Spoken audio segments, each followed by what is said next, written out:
Welcome to Coach Hayes Football Live. He can talk about anything from high school to the pros. This guy knows the game, so you better not be half-stepping. I can guarantee you most of the audience is going to agree with me before they agree with you.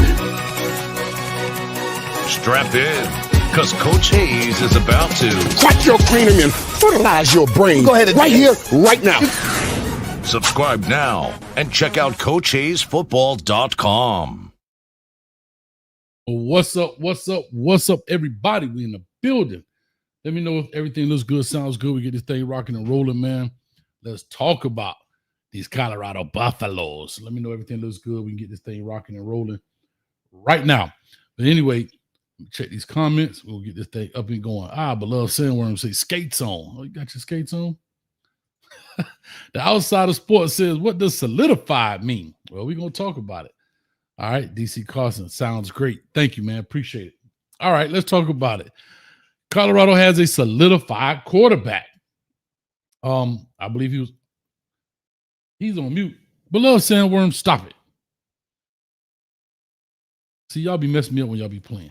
All right, Amanda in the building, so I know I'm good. Anyway, Daniel, what's happening with you, brother? Y'all go check out Daniel Berry Sports Highlights, man. My man be rocking and rolling over the 30-something thousand videos. How you do it? I have no idea, man. Much love to you. Anyway, Colorado has solidified quarterback. Then defense needs identity. Here's what we're going to talk about today, especially after the win over Wyoming. Kaidon Salter is QB1. I think he was always QB1. I'm not sure what was going on prior to that. I mean, we talked about Ryan Staub had a good showing against Delaware, but I still didn't think that constitute Kaidon Salter, in essence, kind of being benched, especially going into the next game there. But anyhow, or not even playing, I believe. He didn't even play the following game. So with that being said, against Houston, maybe Coach Prime now knows what a solidified quarterback means. And so that's what it is right now. Defensively, we've been talking about this. On average, they're giving up around 400 yards on defense, total offense to their opponent. And that's something that has to be fixed.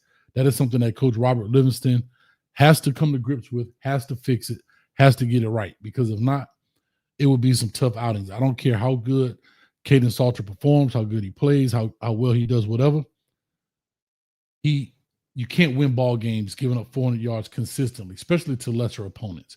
And that's where the problem lies. So, and to these lesser opponents, they've been giving up that many yards. Even, I want to say to Wyoming, they gave up 350.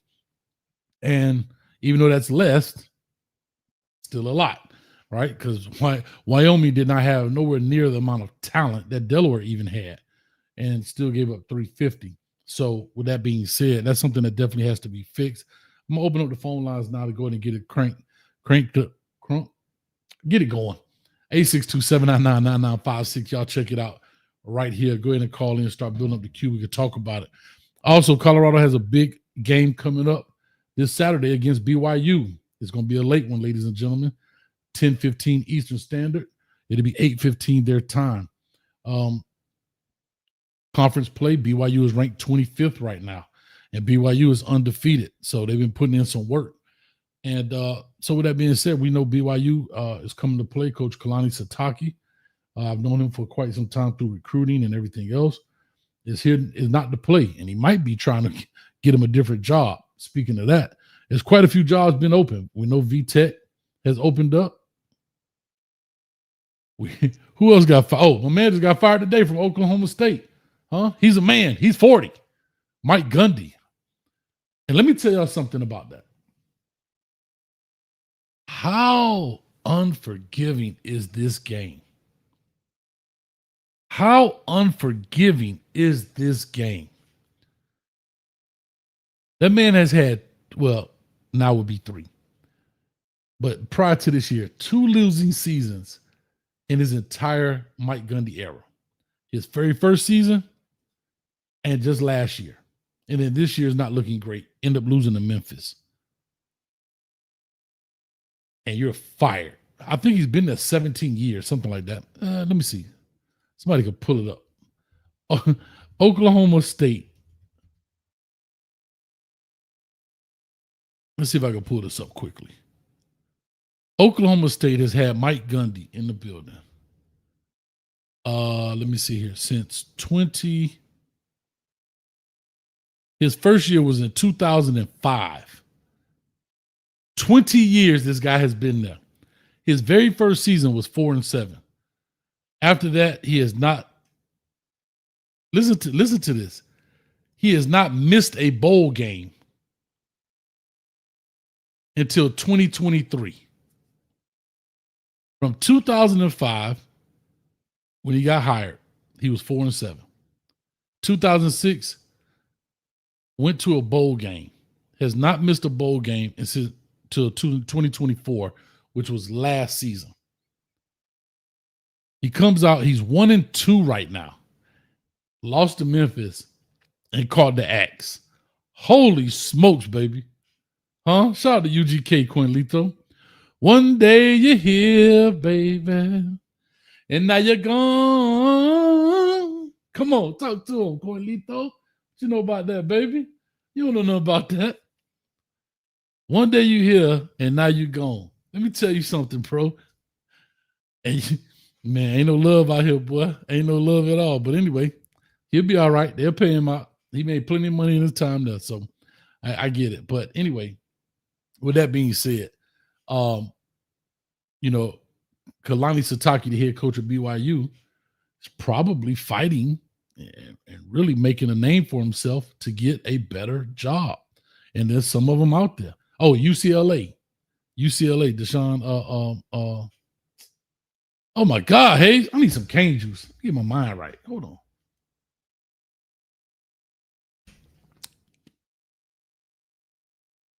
That thing biting. LMV. Coaches get asked every day, B. Foster. Thank you, Cornelito. Deshaun Foster. Hey, coaches get asked every day, B. Hey, it is what it is, man. But that's tough work right there. I mean, I get it. I understand why they did it, but my goodness. You talk about this is an occupation that don't care what have you done for me lately occupation right here. But anyway, let's get back to what we're talking about. So anyway, with BYU, they're going to come in and they're going to come play some ball. Got a couple of people on the line already. Give me a few seconds. I'll get to you. Let me finish up this monologue. BYU schedule right now, currently, they have played Portland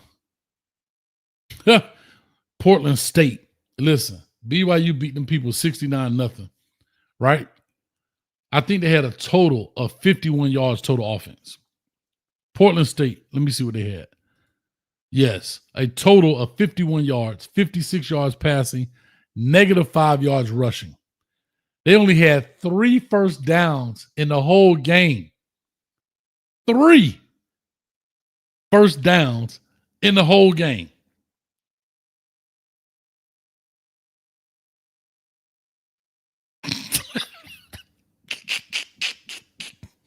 Sorry. Then they go on to beat Stanford 27-3. They only gave up 161 yards of total offense, 19 yards rushing, and 142 yards passing. And then they gave up, let me see here. They played Eastern Carolina. They gave up a little bit there. They gave up 404 yards there, 285 passing, 119 rushing against Eastern Carolina, and they end up beating them 34-13. Wow. So Colorado definitely has a challenge ahead of them. Robert Livingston is definitely going to have to find a way to stop the bleeding when it comes to the run. If you can't stop the run, you can't win ball games. I watched Coach Prime's press conference, and for some reason, no reporter asked about that. I don't know. I don't know what the atmosphere or the environment is, but it seems like the reporters don't want to ask legitimate questions. I have to be honest here. It's not a gotcha moment. It's a legit moment for the fan base that want to know, how do we stop giving up 400 yards? What do we have to do on defense to stop doing that? And no one asked about that. They asked about all the other little stuff. You know, how you feel about this and what you feel about doggone portal closing, whatever. But they have to come up with an answer. And I would love to hear from you guys in the chat what you think that answer is. What do you think they have to do in order to stop the run? Because I think it's super important. I think Kaidon Salter has shown that he is QB1. I don't know if it's enough to take him to the mountaintop. Maybe, maybe not. Not sure. But he definitely shows that he has the capabilities and to play. A lot of people question his accuracy and how he threw the ball. One thing about being a quarterback, you got to get in a rhythm, man. That dude threw some phenomenal balls. And go check out the Good, Bad, and Ugly film review that I did. You'll see it. I'm pointing them out. I mean, pinpoint accurate. NFL type windows. What I mean is DB draped all over the guy, still putting it right there. Good velocity on the ball. He's got a strong arm. That throw he threw to Miller in the back of the end zone, 40-some yards right off his back foot, just flick of the wrist. So with all that being said, he definitely has the capabilities, and he's shown it. He's shown it. He just need the opportunity without, I guess, being interrupted. But, I mean, I'm not going to be the dead horse. Show real. Should do a show real. What's going on, brother? How you doing? I appreciate that. The Good, Bad, and Ugly is great stuff. Thank you, man. I appreciate you saying that. Thank you so much. Amanda, Coach, you know doggone well you will lose access if they ask anything that doesn't stroke his ego. They are too scared to ask real questions. Hashtag lames. Yowzers. Amanda, you tough out here in the street. You tough out here in the street. After the game, Colorado gives up 100 yards total offense by the first quarter. And to me, it's amazing how the whole like the temperature of the room has changed this year. It doesn't look great. People jumping ship. The viewership is down. It is what it is, but we're here for it. Like I said, please call on in 862-799-9956. We'll definitely get into this. I want to hear your points in regards to the defense. What do you think about offense, whatever, and all that in between? Oh, Miss Geniality, how you doing? Anybody let me know, where's Cuban Kane? I haven't seen Cuban Kane in a while. I want to make sure my dog all right. You know he like a thorn in my side. I want to make sure he's all right. I just want to make sure he's all right. All right?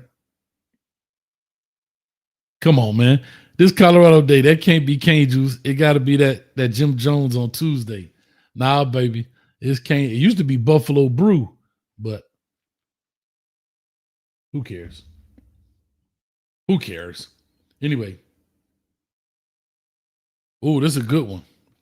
What does Colorado need to do to beat BYU, Coach? Stop the run.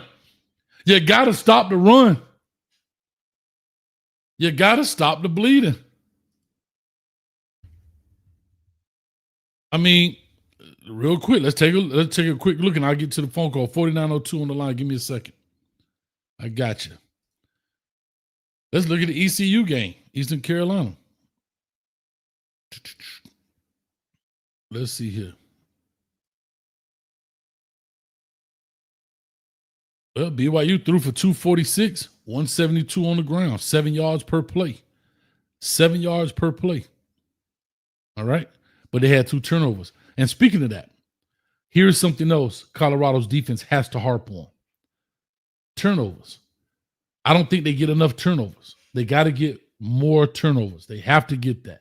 In order to win, you got to be able to steal possessions from the other team and give them. I got to cut the fan on in Detroit, but these lights being get hot. All right, here we go. We rolling. So you gotta harp on turnovers. And right now, I don't think Colorado's biting on defense. They're making some good plays. The defensive line makes some great plays, but as a unit, they gotta come out a little more aggressive and make really good play. They make flashes, but you can't win games like that. Let's go ahead and jump onto these phone lines. 4902. Call or talk to us. Give us your name, where you're calling from. What's your thoughts? Hey, Coach Hayes, I'm Jamin. I'm from Austin. You said James? The defense. You said James? Jamin. The defense for Colorado. I just don't know. Like, defense sucked, but like that first game they had, who was that? They played Georgia Tech. They had so many yards on Colorado. It was ridiculous. Mm-hmm. They did. Georgia Tech But I wasn't hope playing with them. but I hope Colorado can win this game. I hope so too. I have to be honest. I said 12-0, and I'm sticking with it. They still got my dog. Yeah, They got my dog under attack. I want Coach Prime to do good, but the way it's looking right now, it ain't gonna happen. Why is that though, bro? Why is that? They defense not good. So how do you fix it? If you were Coach Prime right now, you could go to Coach Livingston. What would you tell him? Getting their ass. So how does that look? I don't know. How does that look? You gotta tell them. Tell them, like, yo, for real, like, if we want to win, if we want to win all these games, we got to stop them defense. Yeah. Straight up. I'll say this too. Robert Livingston also definitely lives a lot, right? Not 100%. Nothing's 100% in life, but death and taxes. But they live in the man world, right? And that's what they play. That's what he plays a lot of. And these teams are motioning. They're dictating what you're going to do. They know how to move the safeties, right? They know how to move DBs and stuff because you're playing in man. I don't know what his comfortability is in regards of coaching the zone or him feeling about his players playing the zone, but they don't. Yeah, I don't know. I was just gonna say that too. I was just about to say that. Like I said, it's a little tough out here though, man, Jamie. Hey, but what do you think about Davo Swinney? You think he next in line getting fired? No, I think Dabo's okay. I think Dabo's okay. 1-3. Yeah, but I think he's okay. I think he's okay. Mike, what's the name? Got fired. Oh man, that's some dirty work. I mean, I'll say this: I wouldn't be surprised if Dabo Swinney got fired, but I don't think that he's going to be fired. Like I'm at like that 90%. Like no, unless he just goes 1-11, and even then, I hate to say this, I still don't think they fired him after 1-11. They didn't fire Mike Norvell after 2-10. So how do you think they gonna fix Colorado defense? That's what I want to know. I don't know, brother. I have to be honest with you. I don't know what Robert Livingston does. I think they focus a lot on the pass. I think that the gap control is not there. And I'll say this too.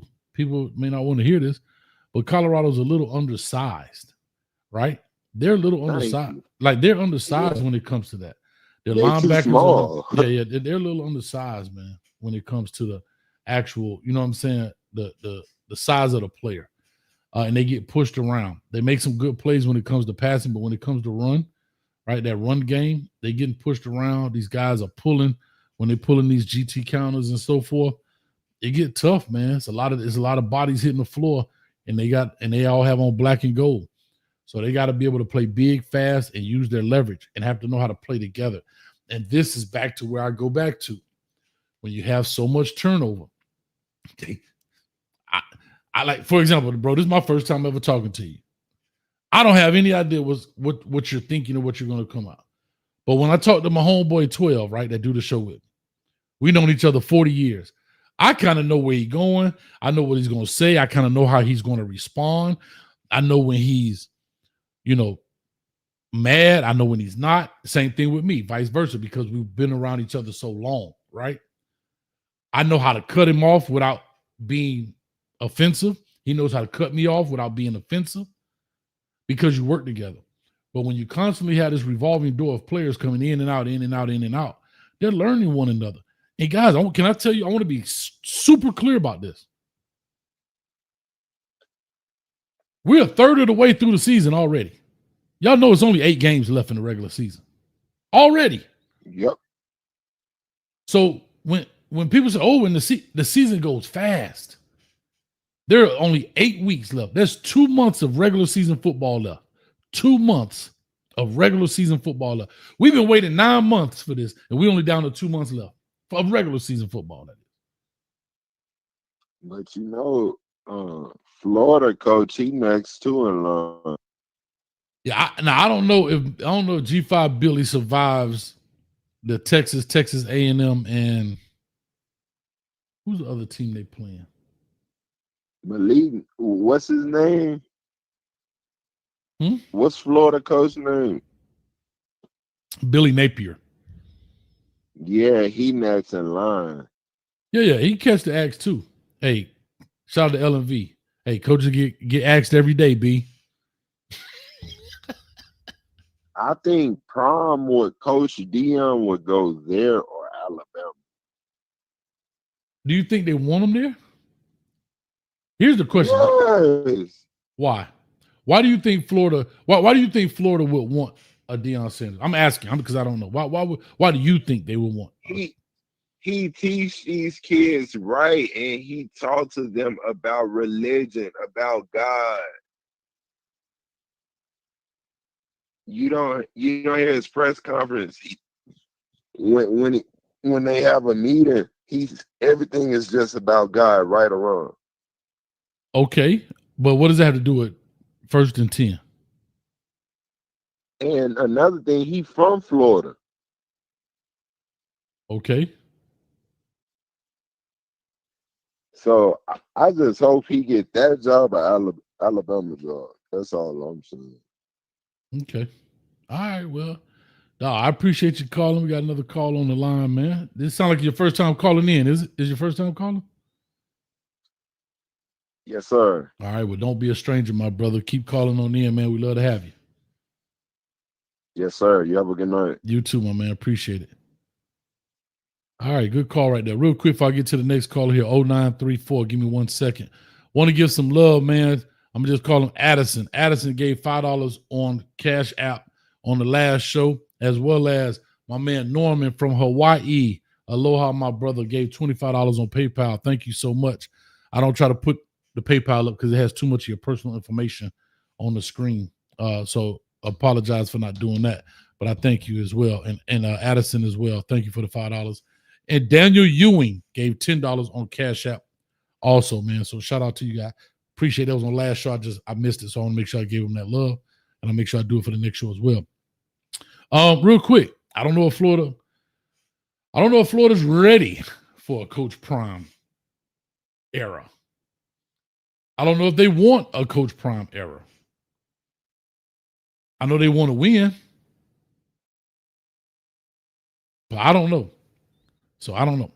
0934 on the line. Call or talk to us. Give us your name, where you're calling from.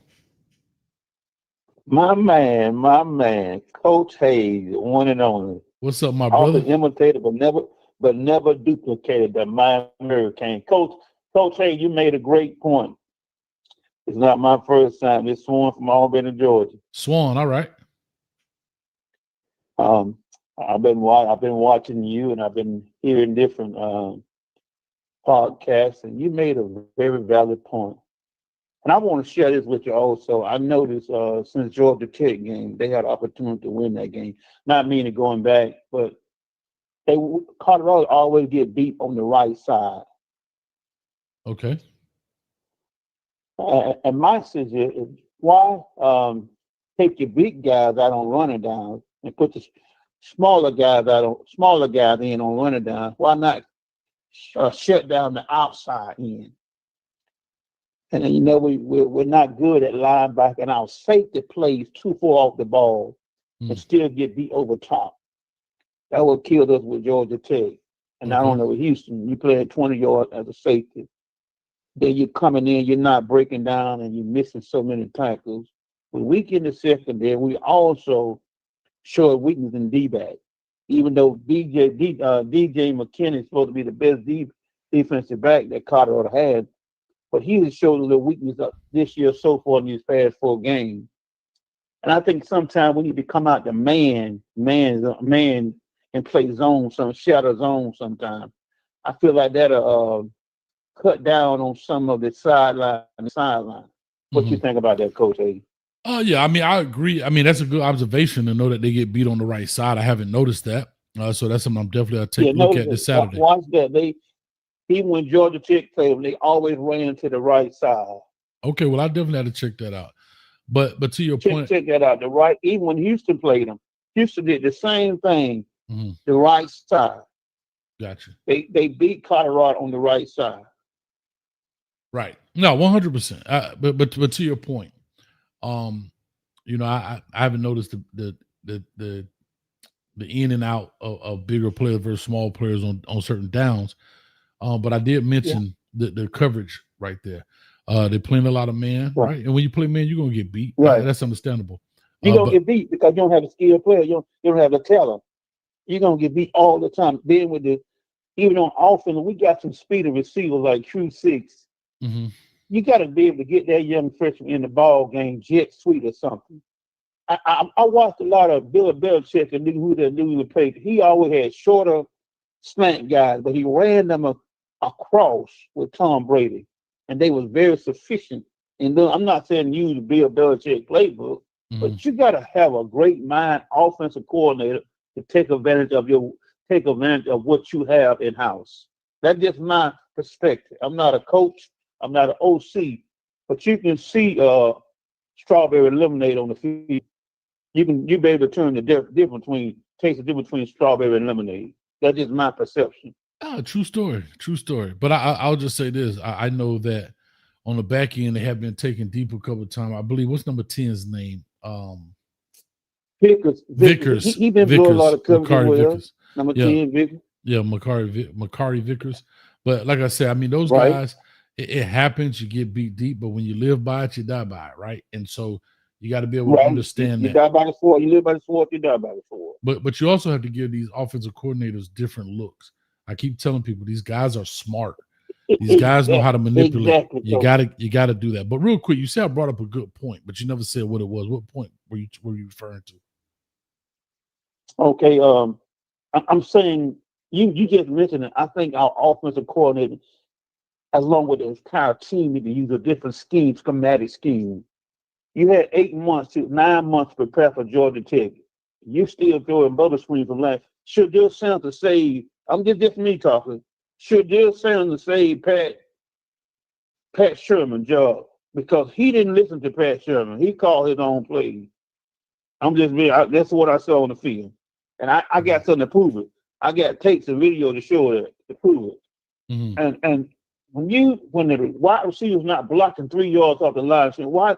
It's also on the quarterback to make the adjustment read too. They might call a bubble screen, but you see the safety coming up. You see the cornerback coming up. You got to know when to redirect that play to somewhere or take it and run it, right or wrong.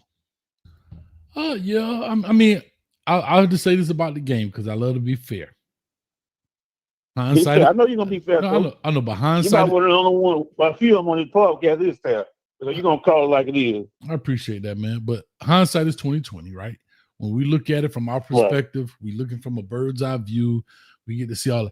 It's way different than when you standing behind them 5 big bodies and you looking here. Everything looks a little different, right? And so I get that, and I totally understand that. But when it comes to coaching, and this is what I try to do on this channel, is give you the under the hood look. Coaches have to be prepared. You're not gonna know everything, but it's almost like going to war, right? It's the closest thing a civilian will do to war, right? Not trying to say football players are soldiers. Don't ever want to try to belittle the armed forces, right? The kids, But what I'm saying is, I'm talking about the mentality and the philosophy of the attack. That's the key right there, Coach. You did it. Yeah, you got to know when to attack. You got to know if they beat me on the same play 2 series in a row, I got to change up. Well, true story, but you have to also be prepared to know that they could beat you over there, and that's what I was going to tell you. If you're getting ready to go into war, and you think they're going to attack from the east, you better also have a plan if they attack from the west, right? All your intel tells you they coming from the east. You got to have that what if plan. And the what if plan is, what if they come from the west?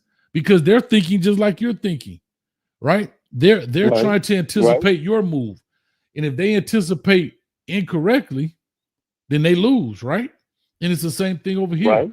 If you anticipate, they ain't never come from the West. They're gonna always come from the East. And they come from the West, you in bad shape, my brother. You might not make it home, if that makes sense. They're just trying to use a parallel there. That's right.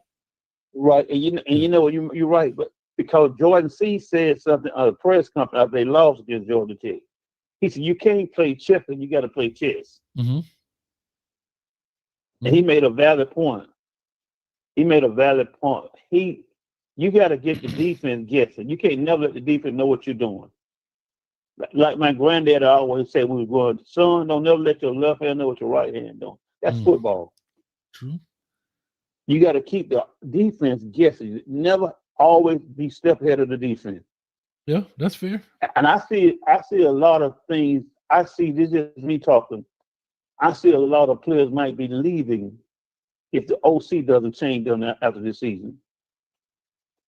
Yeah, but they're leaving anyway. A lot of them are leaving because they either have to leave because they're aged out, or they're going to the league. But I'm talking about younger players, underclassmen, freshmen. Very much they're not so. happy. Very much so. You can't please everybody, but they were promised. Well, I can't say what they were promised. I'll say this: I don't know what they were promised. But I'm gonna say this, coach, and I want you to think on this. Okay. What I see on the defensive side of the ball, they miss D. Lewis. He in Miami now. Mm-hmm. D. Lewis got them that defensive line face every day at practice, but they were showing them well off media. Okay. And he held them accountable. I'm not saying the coach is not holding them accountable, but they miss D. Lewis. Miami got him now, but they miss D. Lewis. Mm-hmm. Well, it's funny you bring that up. I had a friend of mine tell me that today. He said, "You know what, bro? Because we were talking about Miami since you brought it up. I was going to actually bring it up tomorrow's show. But they said D. Lewis is not getting the amount of credit he deserves for how the interior defensive line is playing. I'm talking about everybody's talking about Jason Taylor, right? And I understand that. But if you look at how our interior line is playing, my goodness, boy. D. Lewis. Yeah. Well, let me run and get this next call on the line, 0748 on the line. But, man, Swan, appreciate you, man, for calling in. Thank you so much. Thank you for the kind words. And tell a friend that's going ahead and subscribe, man. Keep doing what you do, Coach. Appreciate you, brother. Yes, sir. Thank you, sir. All right, let's get this thing rocking. Oh, shoot. Hold on. Caller, hold up. All right, let's get this thing rocking, man. Make sure y'all call on in 862-799-9956. Also, make sure you check out the Good, Bad, and Ugly film review where I break down all of the good plays, the bad plays, and the ugly plays. Kind of give you a coach's perspective on what happened, how it worked out, man. It's good stuff. And guess what? YouTube demonetized the whole thing. So for haters like Gennaro, whatever world name is, hit the doggone like button, hater. Huh? He said, we got Sapp, who is a Hall of Famer. D. Lewis, no Hall of Famer. Sir, please put down the doggone Cheez-Its in your mama basement. Huh? Please put down the Cheez-It. Dang, Coach, you ain't tell me you was on. You better hit that notification bell then. That's how I'm going to tell you. Huh? Anyway, let me go to get this call in. 0748. Caller, talk to us. Give us your name. Where you calling from? Coach, hey, what's up, man? This is Mike from Augusta, Georgia. Mike from Augusta. Talk to me, man. Yeah, man, I was just reflecting on the game, but like you were saying these past couple of weeks about Kaidon Salter, he didn't do nothing wrong to get benched. So, but then the starter for Wyoming was the right decision. And I ain't gonna lie, Coach, I was on that bandwagon of Ryan Staub. And what? Hold up.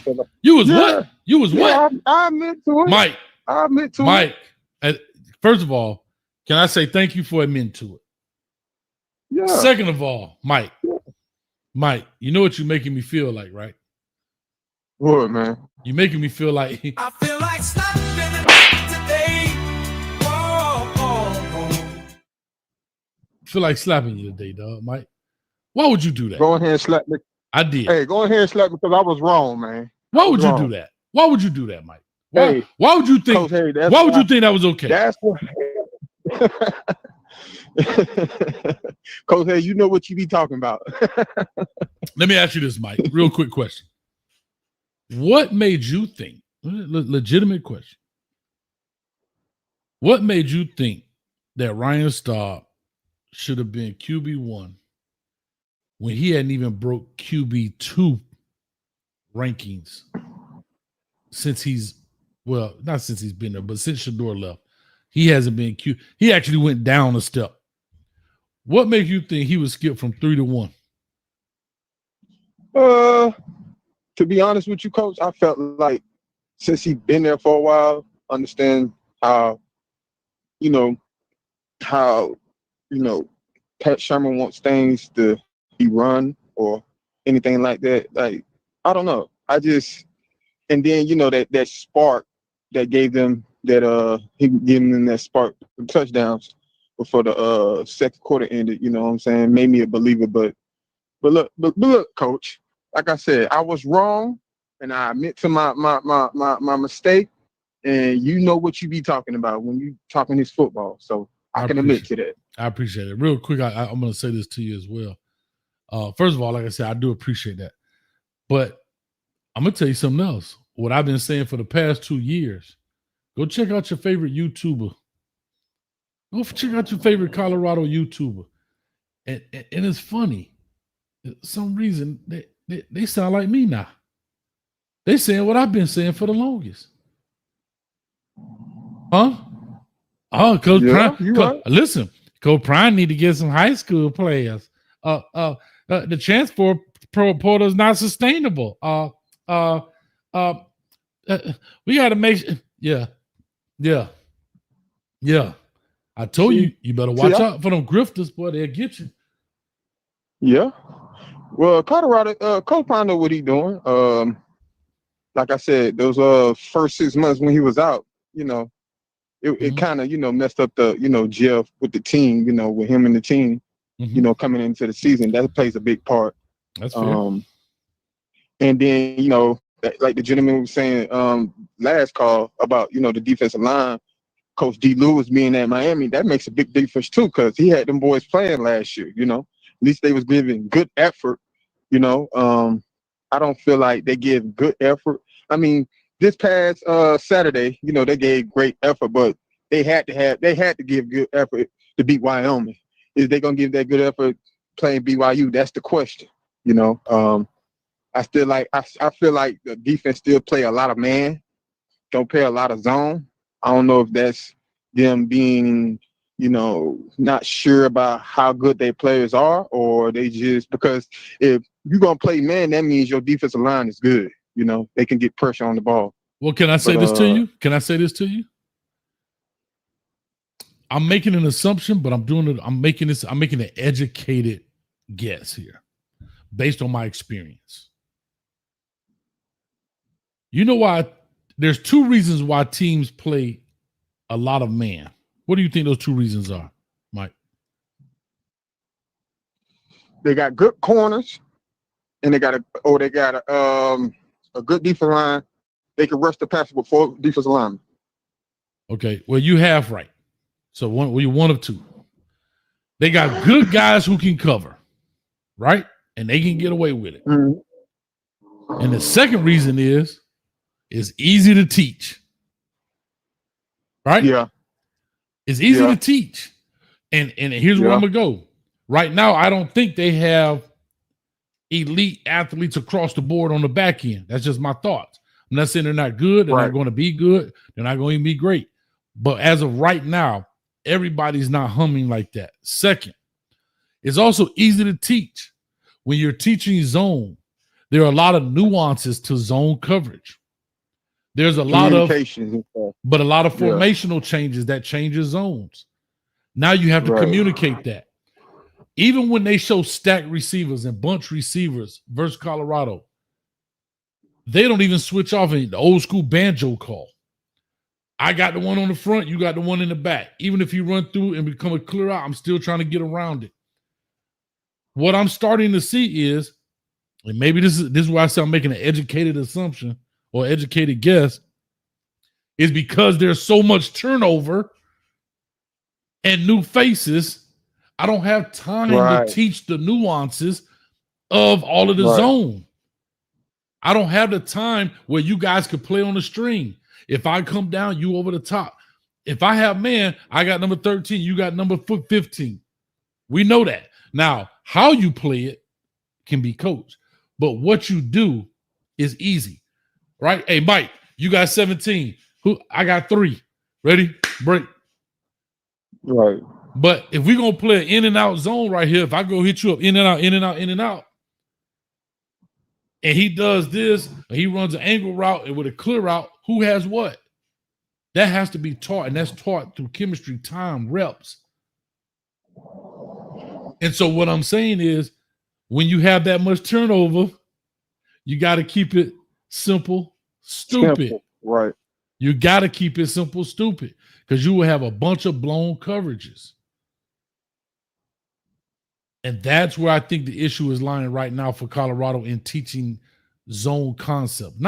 I'm talking about, match zone and stuff like that. We ain't talking about basic cover 2 or cover 3. Right. But we talking about match zone. We talking about a bunch of different things that have to happen. And right now, where it feels like you're getting out coached is because those other guys can manipulate on offense. And that's kind of where I am with it. Ohio play, I'm coming to you in 1 second, buddy. Yeah. Now, Coach, do you think that on the offensive side, they need to utilize the tight end a little bit more than what they're doing? Or is it because they don't know how to get him involved? Because they line him up whenever they run. Like, it's so easy to know that Colorado's going to run because they, wherever the tight end goes, the running back goes. So it's going to be a run play. Well, I don't know. So, I'll say this. I believe his name is Smalls, right? Number 31. Primarily. Well, they got Smalls. They got the white guy. I forgot his name. They got a couple of tight ends that they normally use, but. Gotcha. I don't know. Remember, Pat Shermer, shout out to the chef Jerome. He told me they're going to run double tights. I'm still waiting to see that. But that was 2 years ago. But anyway, shout out to Chef Jerome. I had to give a little, I had to give him a little stab right there. But anyhow, again, I don't know. This is also back to the identity. We talked about the identity where Coach Prime said, well, what's an identity? Well, hell, I know Coach Prime knows what an identity is because when he was an analyst, he talked about teams having an identity. Coaches talk to their teams about having a particular identity. I'm just calling it what it is. People may not like this. Oh, you're a hater. Well, whatever, man. Slap yourself. You have to know what your team is. Are you the run and shoot team? Are you the ground and pound? Is your defense get to the football, right? Being very physical. Are you a finesse offense? Are you a physical offense? Huh? Like, that's what identity means when it comes to football. And right now, I don't know Colorado's offensive identity, nor do I know their defensive identity. And I'm not trying to be funny. I'm not trying to be, malicious. I'm just being honest. And as an analyst, I'm being honest as I look at this team right now. You're in game 4. And I believe now you have now determined who your quarterback is. Are you a running team? Are you a passing team? Are you an even team? Are you a gap scheme team? Are you a zone team? Are you a spacing concept team? Are you a stretch the field team? We don't know. Are you a quarterback zone read? Are you all of this? We don't know. It's like, it almost looks like it's throw it against the wall and see what sticks. And then on defense, are you a guy that's going to stop the run? Or you a guy that creates a lot of pressure on the quarterback? You put him in conflict? I don't know. So these are the things that I'm saying that questions have to be answered. And when things are not looking good or going great and these questions are asked, these are the tough questions. These are the tough questions. And I'm not trying to be funny. I'm trying to be like legit. Like, these are the same questions you could ask of any team. If you're a fan of any program, go ask Oklahoma fans right now. What do they think of their team? Go ask Virginia Tech fans. Go ask UCLA fans. What do they think? Go ask Clemson fans right now. What is the identity of their team? North Carolina. You brought in Bill Belichick and they in the damn dumps. The finest thing they got going on in North Carolina is the coach girlfriend. My bad, I went too far. But you know what I'm saying. I'm just calling it what it is. Yeah. People may not like it, disagree with it, but it is what it is. And we're literally a third of the season already, though, Mike. A third of the season. We're 4 games in to the regular season. There's only 12. So the first third of the season is over. It's done. Right. Yeah. I'm just happy that Kaidon Salter went, overcame adversity and just shows you who the type of person he is and where he's come from, the type of parents he had. It lit a fire in him to show not only the coaches, but to everybody who doubted that he wasn't.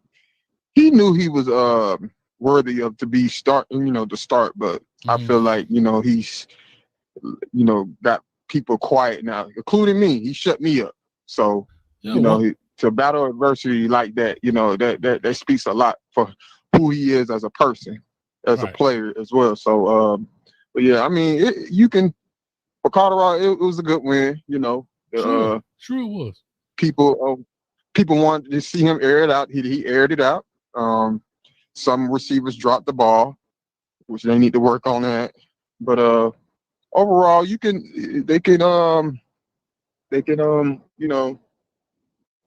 use this for next week's game. Now BYU is going to be a tough matchup, even though they got a freshman quarterback. But we'll see how that goes. Yeah, real quick, Ice Baby, come on, man, Ice Baby. I love you, Coach Hayes, but you're starting. Then he says, the tone, man, you're a tone. I'm gonna tell you what I learned a long time ago, Ice Baby, and I'm gonna go into Ohio player if you don't mind. I remember Coach Dunn was ripping me a new one day, boy. Right? I mean, he give me the works, and I'm in my feelings, boy. I'm like, man, I'll split this dude. Like he talking to me. He's not talking to me crazy, not cursing me out, but his tone. And at the end of it, you know what he said to me? And I will never forget this. I mean, he letting your boy have it. You know what he said to me at the end, Mike? What is it? He said, if you're worried about how I said it, then this ain't the profession for you. Bruh. I couldn't do nothing but take it on the chin, because what I started doing was miss the message. You are in a battle. I just told you, you're in a battle. Do you think a soldier said, excuse me, sir, can you please hand me some more bullets?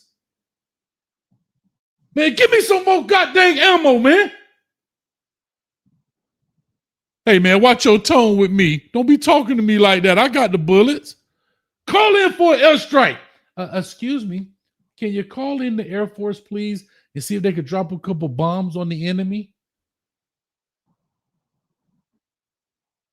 This is what I'm talking about. We're talking about the tone. Y'all ain't worried about what I'm saying. We worried about the tone. So let me retone it for you, since we like to talk about the tone. Hi, this is Coach Hayes, and I just want to be the first one to tell you that the Colorado Buffaloes have a problem with the run. They've given up an average of 400 yards per game. By week 4, that's a total of 1,600 yards. Now, here in Boulder, Colorado, where the mountains are beautiful and the sun shines bright, but our defense give up 400 yards every damn night. How about that for tone? You know what, Ice Baby? I feel like stopping today. Get that crap out of here, man. We in a gladiator sport, dog. And y'all talking about tone. Look at his tone. That's some see you auntie will say. I get it when they say it. Huh? We talking about tone? We talking about give some praise? You giving up 400 yards. 400 yards a game, and we want praise? You playing musical chairs with your quarterback, and you want praise? What are we talking about? Here goes some praise. Shout out to Colorado for getting a new damn buffalo to run around the damn field. I'm sorry. I'm sorry. I gotta say it with tone.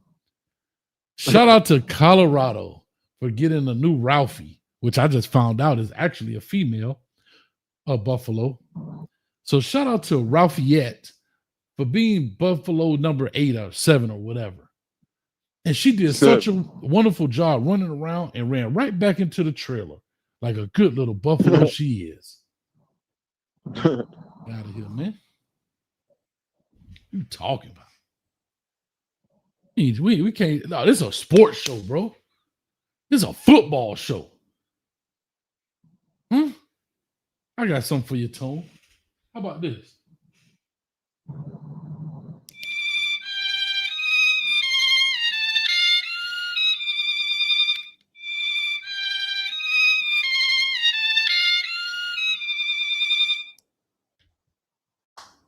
That foolishness out of here, man. Anyway. Also, Coach, them Hurricanes, man, they look real good too, man. Like, hey, watch your tone. I feel like this. Sir, when you talk about the Hurricanes, can you please use a better tone? You right. You right. Nah, I'm not messing with you. I feel like I feel like Carson Beck is I feel like he's the answer to what y'all been needing, you know? And that defense is serious and real too.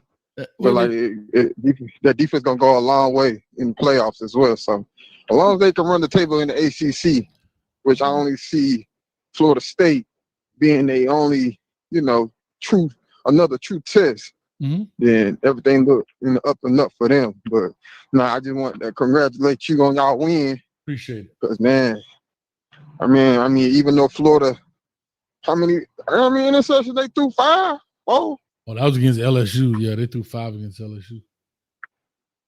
Either way, they just looked bad. Their defense is good, but that's trash. Trash. No, I'm just teasing. But I'll say this. Let me ask one. Ohio player, thank you for your patience. But I want to ask you a question. Ohio player, if you listen, I'm gonna ask you the same question. What if I said to you, because you talked about the Ryan Staub train, I want to ask this. I meant to ask this earlier. What if you said, matter of fact, even Gennaro, his soft behind, because he was like, I was on the train too. He's so soft. This dude, he's so soft. Let me see. Hold up. I want to pull his comment. Oh, here we go. You're talking about, here we go. I was on the star bus because Salter refused to run. I wish Gennaro would call in, but I want you to answer this question for me, and then I'll push on. What if I told you, because we all agree that Kaidon Salter had a good game. Is that fair? Yeah, that's fair. What if I came to you and said, that was Wyoming, though, bro? What's your response to that? Because that's what we said about Ryan Staub in Delaware, and then he came out against Houston and didn't look so great, right? Now, let's just make the equivalent. That was Kaidon Salter versus Wyoming. He comes out against BYU, and what if it doesn't look so great? Then what are people going to say? I'm just asking. What would be your response to that? Yeah, it might have been Wyoming, but like you were saying before, he ain't play bad the Georgia Tech game. He didn't play bad when they played Delaware. So he ain't have no reason to, for them to want to bench him and put Ryan Staub and Juju in. Mm-hmm. So, it's not his fault. It was never his fault. And I feel like people want to put the blame on something when they're losing. Now, when people are winning, then it's all good. But when it's losing, when somebody when you lose, you got to point the finger at somebody. And I feel like he was getting. Well, right, but here's my question. But I want you to see if you get this question. My question is, what happens if Kaidon Salter comes against a BYU and doesn't look. He has the same kind of a very similar showing that Ryan Staub had against Houston. What does Colorado do now? Do they switch back up, or do they stay with Kaidon Salter? Because they have to stay with Kaidon Salter. Okay, they have to. Because if I'm Ryan Staub, I'm like, well, look, coach, I balled against Delaware. I didn't look that good against Houston. He balled against Wyoming. He didn't look that good against BYU. So is it my turn again? I'm just asking. But nah, coach, like you said, that was only for what, 30 seconds in a 2-minute drill. 30 seconds. It got him to start it. It got him to start a job versus Houston, a conference game. I mean, but it was the wrong move. Okay. They should have stayed with Salter no matter what. I was wrong. I can admit to it. They should have stayed with Salter. No, you know what I mean? Just he's a dangerous player. He can run and throw. So that's the element he brings over the other two quarterbacks. He could run and throw. That what makes him dangerous on the field. He uses his legs more against Wyoming, which helped the offense get a better flow. And like I said, it just makes him a dangerous player. You got to account for his arm and his legs. So, so once you have that element on the field, you know, it's kind of, you know, you got to play 11 on 11 instead of 10 on 11. Gotcha. Well, I love it, man. Well, let me push on. The Ohio player been super patient, man. No problem, coach. Yes, sir, man. Appreciate you for calling. FPSD for the $5 says, stop bringing up things we never thought about. Quit making sense and watch your tone. FPSD, I appreciate it. Thank you so much. I just thought about it because in my mind, I'm like, wait a minute. Now, this dude played against Delaware. Everybody, Martin Luther stop. Then he goes against Houston. Then everybody turn on him. Then you bring Salter back in, and nobody complained about Salter sulking on the sideline this weekend. You haters, you Fairweather fans. Gennaro is head of the Fairweather Club, digging in his toenails in his mama basement. He ain't vacuumed in probably 6 years. DNA everywhere. Stiff socks amongst you. Then, what happens if Kaidon Salter doesn't have a good showing against a 25-ranked team? What y'all gonna do now? What y'all gonna call for now? Huh? Since y'all want everything in a microwave. Huh? Might be Big Tiger turn. Let's go to Juju Lewis. Huh?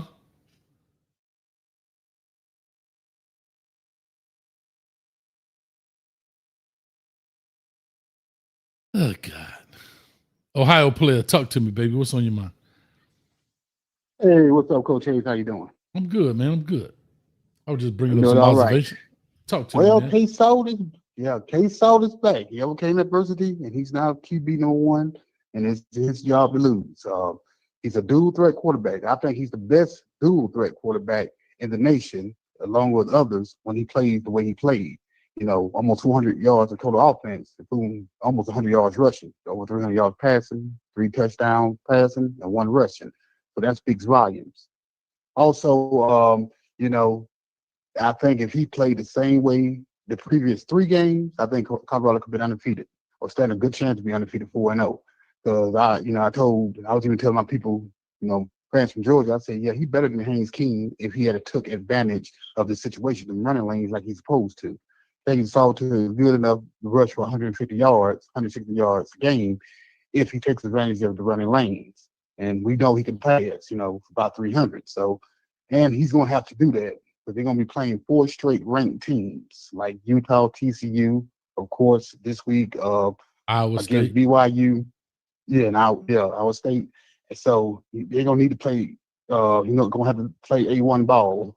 The QB1, they're going to have to play A1 ball. They're going to average like 30 points a game to win, you know, these games coming up because that defense still has its issues. The defensive line and, of course, that defensive secondary. You know, they need to wrap up better, too. So that defense, you know, is not that good. So they're going to have to average 30 points. One thing I will say, what Coach Prime has done, he got a huge recruit in Emmanuel Ruffin.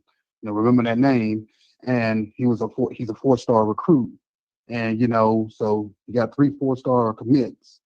Safety Princeton Ashley, linebacker Rodney Colton Jr., and now Ruffin, giving Colorado a strong foundation to build on as Sunday looks to climb the rankings. And like I said, so he is concentrating on the defensive side of the ball like, he has to, because you ain't got no defense. Like they said, defense winning championships. If you ain't got no defense, you ain't win too many games. So if they get that defense halfway up to par, I think they'll be all right, because the offense is solid. I think it's solid in cement. They got a good running game. Welsh, my man, number 20 and 26, and Dalen Hayden, Simeon Price. Marshall Falcons got the boys running. And of course, they got a solid wide receiver court. They probably don't need to recruit more wide receivers. They solid, because, like I said, I like my man Sincere Brown. Both Miller boys. Marion and Delon. And I like Timmons too. And I ain't even mentioning Quentin Gibson. He more on special teams, and he's doing great. He's gonna be breaking some pretty soon. He's gonna be breaking some. The special teams, I think, is the best in the nation. One of the tops in the nation. I say this: I don't know about all special teams, but that punter, I don't know about all special, but that punter, my gosh, bro, I like him now. He get All American awards from me. Yeah. Right. What you think about Quentin Gibson? Kickoff returns and punt returns. Yeah, I think he's got opportunity to pop him. He's young, but he definitely can make some plays back there. He's quick, he's fast. I want to see him on offense though. Give him the ball. That's exactly. I mean, if he could do it from back there. When I say he was a Travis Hunter on offense, people, I don't know about all that, but they about to see. If they ain't seeing now. But I'm glad Colorado got back on the winning track and they beat Wyoming. Wyoming, I'm not saying they are Georgia or Miami or Ohio State, but they was 2-1 coming into the game, and some some experts thought he was going to give Colorado a run for their money and not beat them. So I'm glad they put that to rest. And like I said, K-Salt, if he keeps playing the way he plays, and he's a 5th-year senior, and he got aspirations to be in the league, then I think they're going to be okay. I'm not saying they're going to be Big 12 champs. I hope they do, like a lot of us, but, they could be in the thick of things if he keeps playing the way he's playing. I think the offense is solid. That's rock. Well, pretty much solid. That's rock.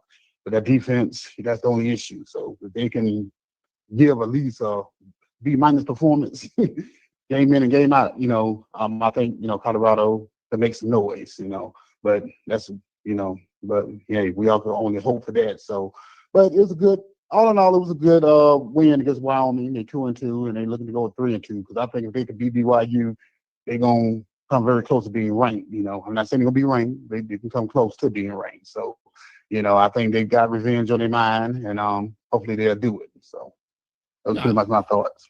Yeah, I got you. Like I said, it's one football out there. I think Quentin Gibson is, but they haven't had opportunity. They haven't really, the problem is when you have young players and a couple older players, the problem is, brother, you don't have opportunity to get them in the game, right? So like Delaware should have been a clear blowout, right?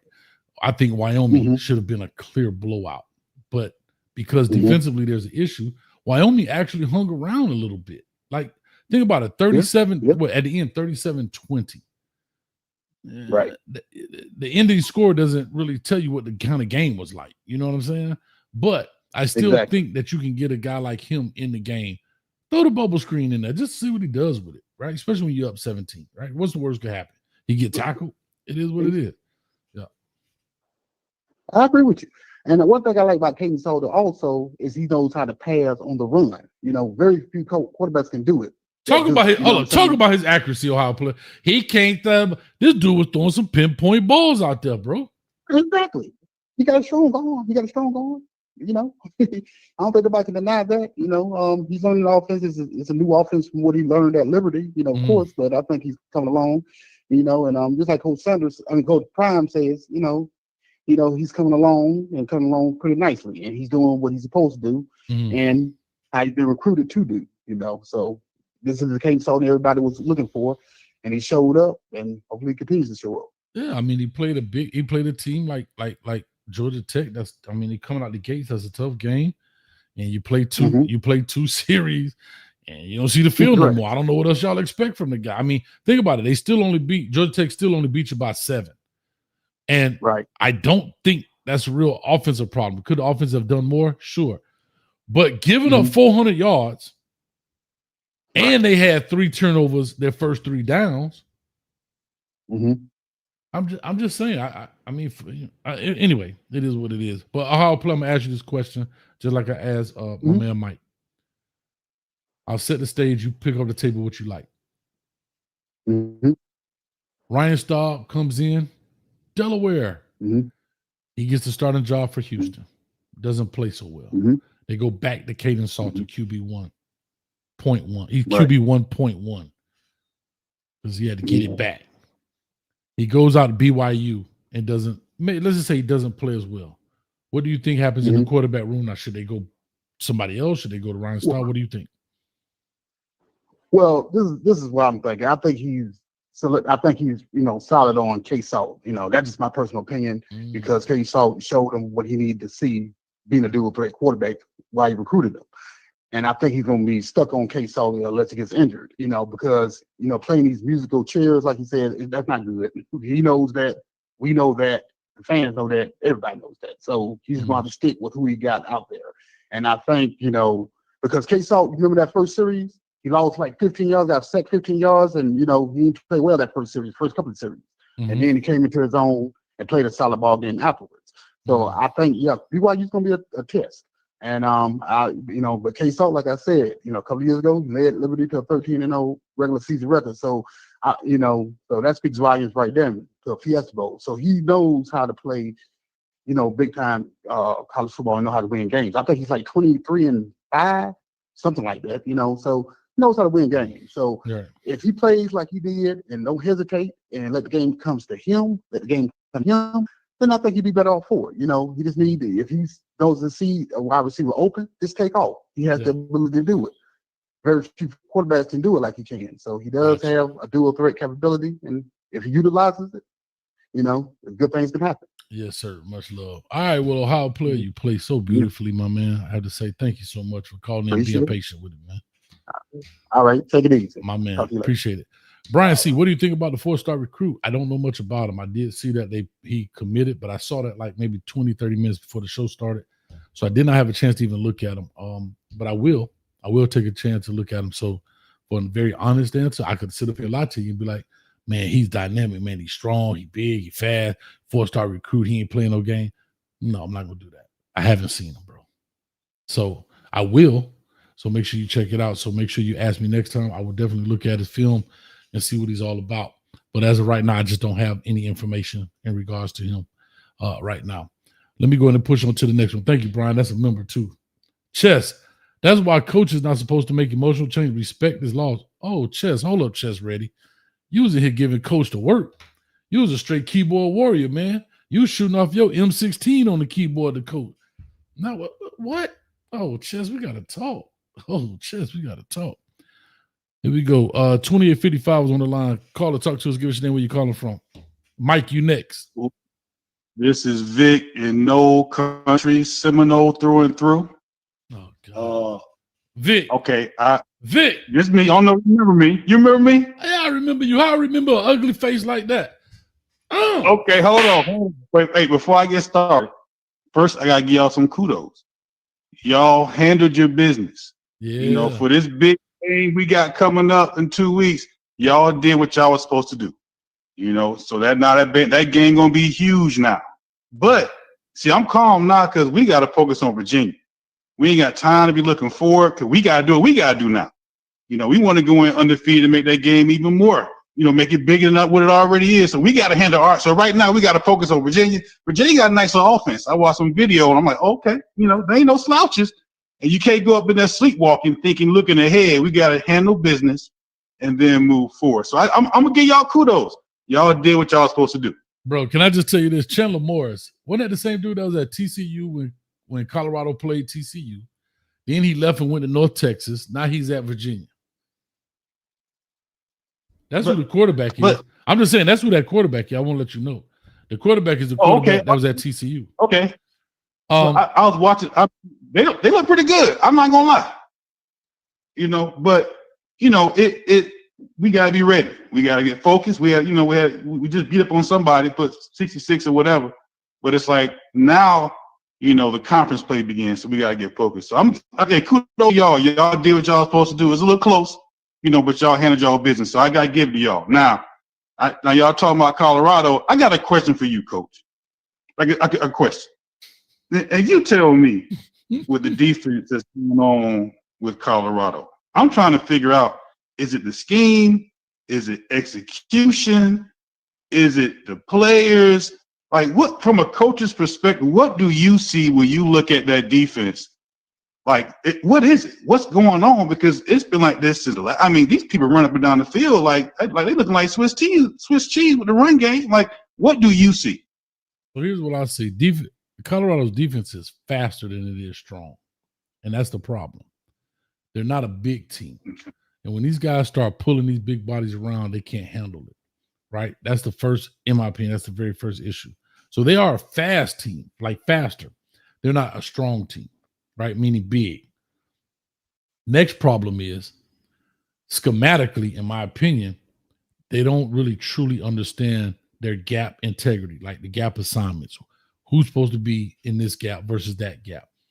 People are trying to get to the ball, but that's how balls get bounced out, right? That's how balls get spilled to the outside. Nobody's home. Also, when you're playing man and you living and dying in that man world, they know how to motion a dude over. Guess what? Now I don't literally even have to block you because you're going to follow me to the other side of the field. And now I can run it this way. At least if I'm on this side of the field, I got to block you. You may whiff the block. Now I got an extra guy to the ball. But if I want to run to my left, and instead of me saying, hey, my receiver can't block McKinney, let me just motion over here and take McKinney to the other side. I don't have to worry about McKinney anymore. So I think schematically there's some issues there as well. So you're a little undersized on defense, right? And also schematically, I don't know if the players know exactly where to be. Now, this like a lot of that man. If you were coaching that defense, how would you change that scheme? Well, you got to play man. You got to play zone, right? The problem is I don't know. And again, this was my educated guess because I'm not there. What I'm assuming, when you play zone, especially at that level, it's so nuanced. There's so many nuances to formations and to zones and what are you going to get that I don't know if you had enough time because there's so much turnover. I brought that up earlier, right? If I have you coming in right now, Vic, this year, and you leave, and now I bring in Sam, I got to keep reteaching this stuff over and over and over and over again. And I don't know if you have enough time to teach the nuances of all of this zone. And zones can get extravagant. You start talking about match zones, right? You start talking about formational zones. You start talking about different concepts. It can definitely get real deep into the calculus, I call it, right? The calculus of football. But it gets deep, dog, because these guys are good. These offensive coordinators are good. Remember, their playbook is infinite. They don't have rules. The only rules they have in the playbook is how many men need to be on the line of scrimmage. That's it. That's it. I could put all 5 guys, I could put all 5 eligible receivers on one side of the ball, long as 2 of them on the line, so we have 7 men on the line of scrimmage. That's it. Now, that don't mean everybody can go out. I'm just saying an offensive playbook is infinite, right? Like, I don't have to run a post. Now, I'm not saying it makes sense, but what I'm saying, you can do whatever you want to do, bro. It's kind of like when you see 7-on-7, you be like, what route is that? The dude went here, broke here, broke. Offense can do. There's no rule like you got to only take 3 steps before you can catch the ball. So I say all that to say defense have to live by a set of rules. Offense can dictate those rules. I hope that makes sense. I'm saying. No. So it's a little bit more complex and a bit more complicated than understanding the zones based on whatever the offense is doing. Versus a man can be more simplified, I guess. Well, it is. Then you kind of leave. I'm gonna show you how simple this is. Right? Watch this. Hey Vic, me and you in the huddle. Right? Watch this. Hey Vic, we finna play man. You got number 8. I got number 15. Ready? Break. Vic, who you finna cover? Yeah, I see. I got you. Bro, that's it. It's over. I got number 8. I got number 17. Yeah. Right. Right. I mean, that's very like elementary, but you get where I'm going with it. Yeah. Mhm. Okay. Yeah. Well, I appreciate that. Now, again, we focus this week. You know, right now I'm focused on Virginia. You know, I can't even talk trash right now. I'm so focused on trying to. We gotta get past this. And it's a Friday game. I don't like these Friday Oh, I games. can't wait. We already got beat at the we one might time be in the ago. locker room. Work done Bro. on the run on the goal line, and you know, got fumbled it, got stopped at the goal line. So I'm just kind of. Man, nobody want to hear all that about no doggone some of yours. Listen, man, y'all on Hey. the clock, Vic. You got 10 days, 2 hours, 11 minutes, and 54, 53, 52 seconds before we whip y'all behind. And you know what do you know what that Seminoles screaming like that? You know why his mouth like that? I listen, I don't even want to know. I don't even want you gonna say something crazy. I don't even want to know. I'm not. You want to know why he's screaming like that? That's that victory cry. That's what it is. No, it ain't. That's that foot in his ass. That's what it is. Oh! Hey, but watch this. Watch this though. I was looking at some stats today. Man, nobody want to hear that. I saw some. Man, I'm gonna tell you, we number one offense right now. Bro, in yards per game, number one in points per game, Vic, number one stop it. Yards per catch. Vic, y'all were playing the Temu version of Texas A&M. Y'all didn't even play Texas A&M. Y'all play East Texas A&M. Listen to that. Oh, okay. Y'all play Kent State. Hold on, brother. Y'all play Kent State. Stop, Vic. Stop this. I'm not going to allow it, dog. Y'all play Kent State. Y'all play East Texas A&M. Not even the Aggies. They like, bro. I don't even know what the East Texas A&M is, dog. What are the Vandals? I don't know what that crap. Get that crap out of here, man. It shows that we gonna execute no matter who it is. So you know what? Right now we're gonna execute versus Virginia. We're gonna handle them on Friday night. And again, they got a nice little offense, but we still gonna do what we got to do. So now y'all did y'all part. Now we gotta do our part. So when 10 days from now, game day. ESPN gonna 7:30 night p.m. game at Doak Campbell. 7:30. I hope y'all ready. Listen, sir. 7:30 p.m. October 4th in Tallahassee. We coming to y'all stadium. I hope y'all ready. I don't think y'all know what y'all stepping into. Man. I don't think y'all understand what it's like up here now. Well, I hope y'all ready. Y'all excited because y'all literally beat like the satellite campus of Texas A&M. Y'all beat the internet school. Man, bye, man. I ain't messing with you, Vic. You better call in tomorrow. Call in tomorrow, Vic. It's a Kane show tomorrow. Call in tomorrow. All right. I'm gonna knock your head off. Because guess what? I feel like slapping today.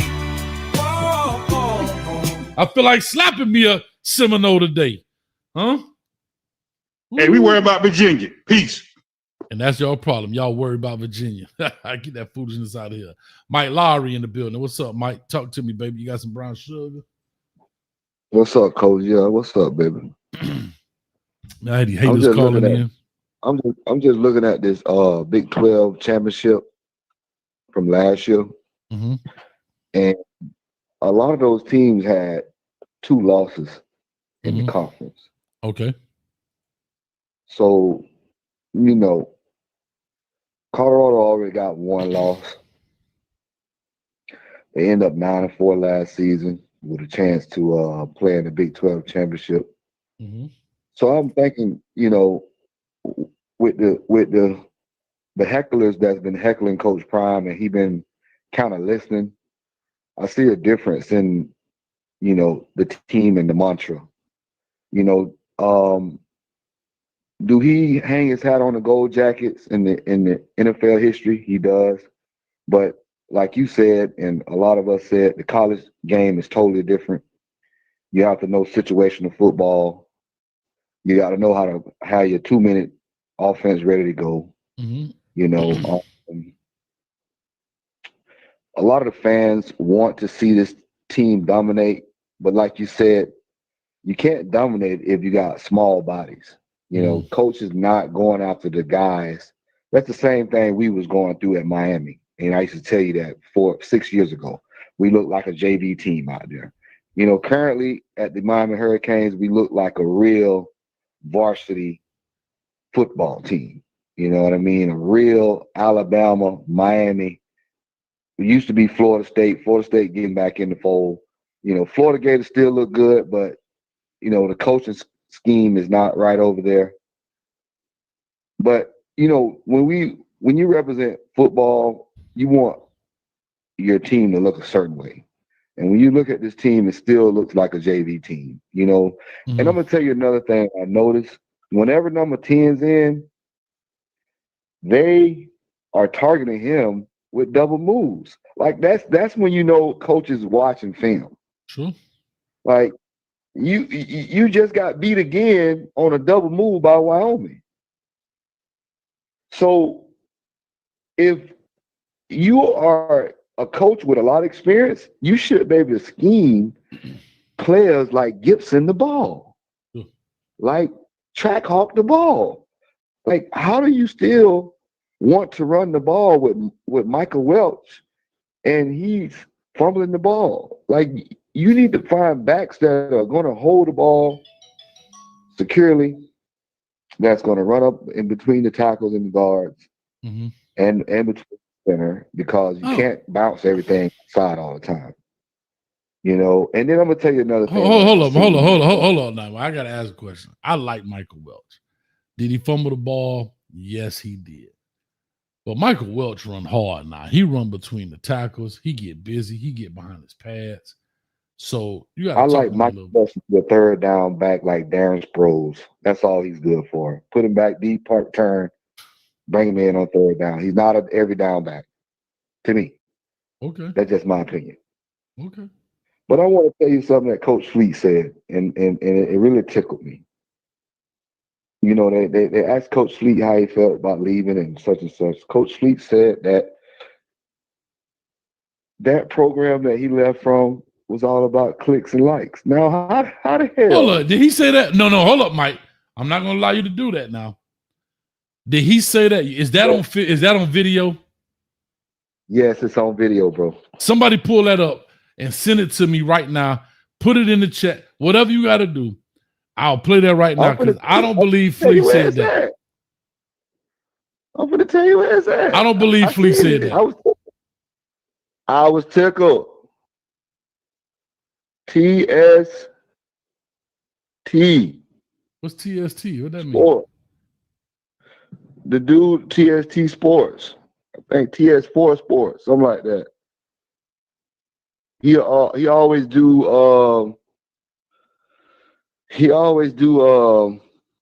videos about breaking news and stuff about Colorado sports. And let me see. Let me find if I can get him. But he did an interview. You got to show me this. See, because because here's, I'm gonna tell you this. Why I'm saying this to you, Mike, because I'm gonna show you the difference between my show and other show. I'm not questioning your credibility. What I just want to make sure is that we live and fact check this, because I don't want nobody running. TS4T Sports. Say it again. TS4T Sports. What is it on Twitter, YouTube? What is it on? It's on YouTube. All right, hold on. I'm gonna find this. TS what? Coach Fleet takes shots at Coach Prime before the game against Wyoming. Viral. Here's why. Hold up. TS 4T Sports. My bad. You know I'm light skinned, so I be tripping. Nah. My keyboard ain't working. Man, you done broke my keyboard, bro. Maybe I slap somebody with TS4T Sports. I got you. But my keyboard. Okay, go on. No, the devil ain't working right, because TS4. Coach Flea, it's not glitz, the glamour. Bro. It's not the cameras. It feels different. Oh. Coach Flea regarding his time at running back Wyoming. Hold up, it's a no stunt. It's no nonsense. He even saying, "You see that? What he said?" Hold up, I'm finna load the clip. I gotta load the clip with some ammo. I gotta load the clip. You know your boy Geraldo Jr. I don't know why you be playing with me. Breaking news. Why the job still ain't working? What's going on? Bro, what's up? Hey, the man said Coach Harold program is on the second year, coach. It is not glitz and glamour. It's not the cameras. It's football. It's life and it's football. Hold on. Leading these young. What's up? Hold on. I gotta find the channel. You know, I had to load the clip, dog. Yeah, hey, Gennaro. Hey, real quick. FP. Hey, hold on. Real quick. From Dade County. Hold on, real quick. From Dade County to the field. I know he's from the crib. FPSD for the $2. Is it Coach Swayze's fault they're not big? No. We're talking about bigger body. We ain't talking about stronger guy. I mean, we're talking about bigger bodies. So no, I'm not. Yeah. I'm not talking about. I mean, you ain't gonna make a guy 5'10", 6'3". Like, you know what I'm saying? You're not gonna get a guy that's. You're not gonna get a guy that's 245 and make him 300. I got you, dog. Hold on. You can tell a lot of these fans they ain't never played football. Man, hold up, and man. They don't understand. Huh? Hold up, man. All right. You breaking some news right here. I ain't heard this before. Yeah, man. This shit here, man. They got 15. Hold on, Mike. They got 15,000 subscribers. So I need to Coach Flea exposed after his Coach Prime disrespect for hiring Marshall Faulk. Is that the video? No, that's go down. You got to go down. Scroll down a little bit more. You'll see it. That's far as it go. No, you got to go on the man page. I'm on the page. Okay, well, it should say Coach Fleet takes shots at Coach Prime before the game against Wyoming. No, but hold up. See, did this come out of Flea mouth, or did they say that? Okay, I'm gonna see right here. All right, hold on. Do me a favor. I'm gonna do this on here because, hey, y'all call us hold tight. Neckbone, I see you on there. 8694. We got breaking news. This man Stretch about to get me copyright and everything. But I'm finna play it right here. Just the audio. No, don't even play it. Don't even play it. I want you to watch it so you can get the info. Nope. You ain't got to play it on your show. I'm gonna play it because we're gonna verify it. Huh? We do real journalism here, and I ain't even no journalist. Don't verify it then. TS4T Sports. Yeah. We I ain't even been to no journalism school. And guess what? Guess what? I'm gonna show you how to be a real journalist. It's 3 minutes long. Let's see what he say. Colorado with Coach Prime. And the Colorado Buffs has officially left this season and went over to Wyoming, and he seemed like he took shots. You hear that, right? Prime. And it's pretty much going viral all around Colorado Buffalo sector of social media. You guys hit the like button from right now if you guys are excited for this game against Wyoming. And hopefully see the Colorado Buffaloes get back on track. But Coach Flea, who has been with Coach Prime for a long time, seemed like he took the same approach up. Hold up. Hey, Gennaro, unprepared. Your mama unprepared. How about that? Get out of here, man. Of this Oregon coaches. This just came out last week, Gennaro. I mean, just all the whole camera type of thing. These videos are not good. You're wasting your time, You guys can get Coach. this content right here and let me know what you guys think at the end of the video.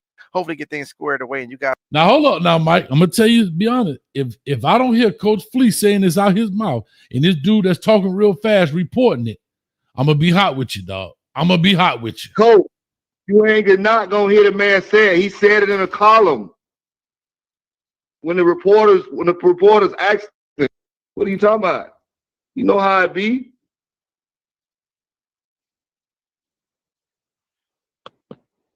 I done about got my video copyright dog for some he say, she say. Man, this ain't no he say, she say, man. Go on. I told you not to play it on there anyway. I told you to listen want to take a shot at Coach Prime of the Colorado Buffs, and this is what he had to say. Now, Coach Flea regarding his time as running back coach at Wyoming, it's not the glitz, the glamour, it's not the cameras. It just feels different. It's no nonsense, Hero said, of the Cowboys program under his second-year head coach. It's not the glitz, the glamour, it's not the cameras, it's football. It's life and it's football. It is leading these young men on and off the field. It just feels different, you know. There's a level of accountability here. So Coach Flea clearly, I mean, you guys can read between the lines exactly what he's trying to say there. You guys know the cameras be at Colorado. And it seemed like he took the Dan Lanning approach where it's like, we don't do this for clicks. But y'all, hey, I thought I was petty Pendergrass. Y'all petty, dog. Y'all took that. Hold up now, Mike. Y'all took that and tried to paint Flea All he said was, it ain't no cameras here. It ain't that.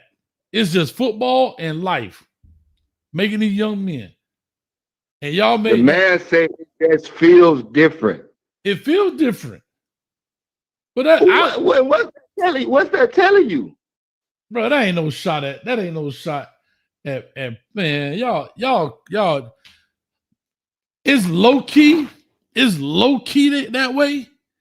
It's low key that way. See, and you know what, Gennaro? You a real sucker. Copyright strike. Coach Flea said, bro, but you look at that. You don't want to copyright strike me when I do the good, bad, and ugly. Why don't you leave some comments on that? You punk mother. Anyway. Man, hey, Coach. Y'all shout out, man. Y'all gotta stop this. Coach. Yeah. Coach. You know they was clamoring for him and your boy to get fired. The linebacker coach. You know that. Mm-hmm. And all of a sudden, he's been let go and Marshall Faulk come in. The man is hanging his hat on the gold jacket expertise. He bring in Marshall Faulk. He bring in Warren Sapp. You see what's going on with Damian Lewis down there with Miami. Like some of these coaches that really do this for the love of the game and to propel these young men into life and to be successful, they do it from the heart, Coach. I get all you that. Understand that. I get all that. So when you have a guy that's promoting entertainment and we looking at the game from a football perspective, we're gonna get let down every time. But when you got a guy like that, Coach Fleet, done been with him at Jackson State and traveled all the way with him to Colorado, and then all of a sudden he's let go. That's one of his main man. Right. And now he's at Wyoming, and they asked him a question, and he said, "It's not the glitz, the glamour. It's not the cameras. It just feels different." Mm-hmm. What is that telling you, Coach? We're focused on football here. Even though Colorado beat Wyoming, Coach Fleet running back got off on him. Did he not? No, he did. I did. Mike, let me do this, man, because I got to be petty as hell right now. I'm about to be so petty. Listen. My name is Tom Petty. Petty Pendergrass. My wife is Petty LaBelle. Let me tell you something, brother. I tried not to do this, Cornelito. I really tried to let him live since he said I be so negative all the time. I really tried to let Gennaro live, and I didn't want to bust his head by writing the word copyright wrong. I really tried not to. But since you did it and you opened the door, see, I'm never a starter, but I am a finisher. I told you he lived in his mama's basement. Huh? Not only that he's misspelled it once, he misspelled it 1, 2, 3, 4, 5, 6 times. I tried to let him live, Cornelito. I tried to let him live. Now he's embarrassed. He's probably clutching to his blanket. Ugh. But see, y'all say I'm negative. I tried to let the man live because I don't know his situation. You know what I'm saying? He might be, leaning a little past 6. But I tried to let him live. But he come on here, and he come on here, and he come on here, and he trolled his channel, and I don't block him. I let him live. But guess what? Guess what? Guess what? You need people like me so you can point your fucking fingers and say, that's the bad guy. So say good night to the bad guy. Cornelito, not only 6 times, here go to 7 times. Such a long video. Copyright. Gennaro, you need to go pick up a dictionary, Rosetta Stone, Google Translate. Get out your mama's basement. Go get a job. And for all that you hate about Coach Hayes' channel, you sure been on here for 1 hour and 35 minutes and 26, 27, 28 seconds. And now that we pulled it out, Now you want to use the right word. It don't work that way. So the article was on Yahoo Sports. I ain't worried about that right now. I'm being petty. Let me finish being petty. Okay, Petty Gray. I just wanted you to know I'll go deep for you.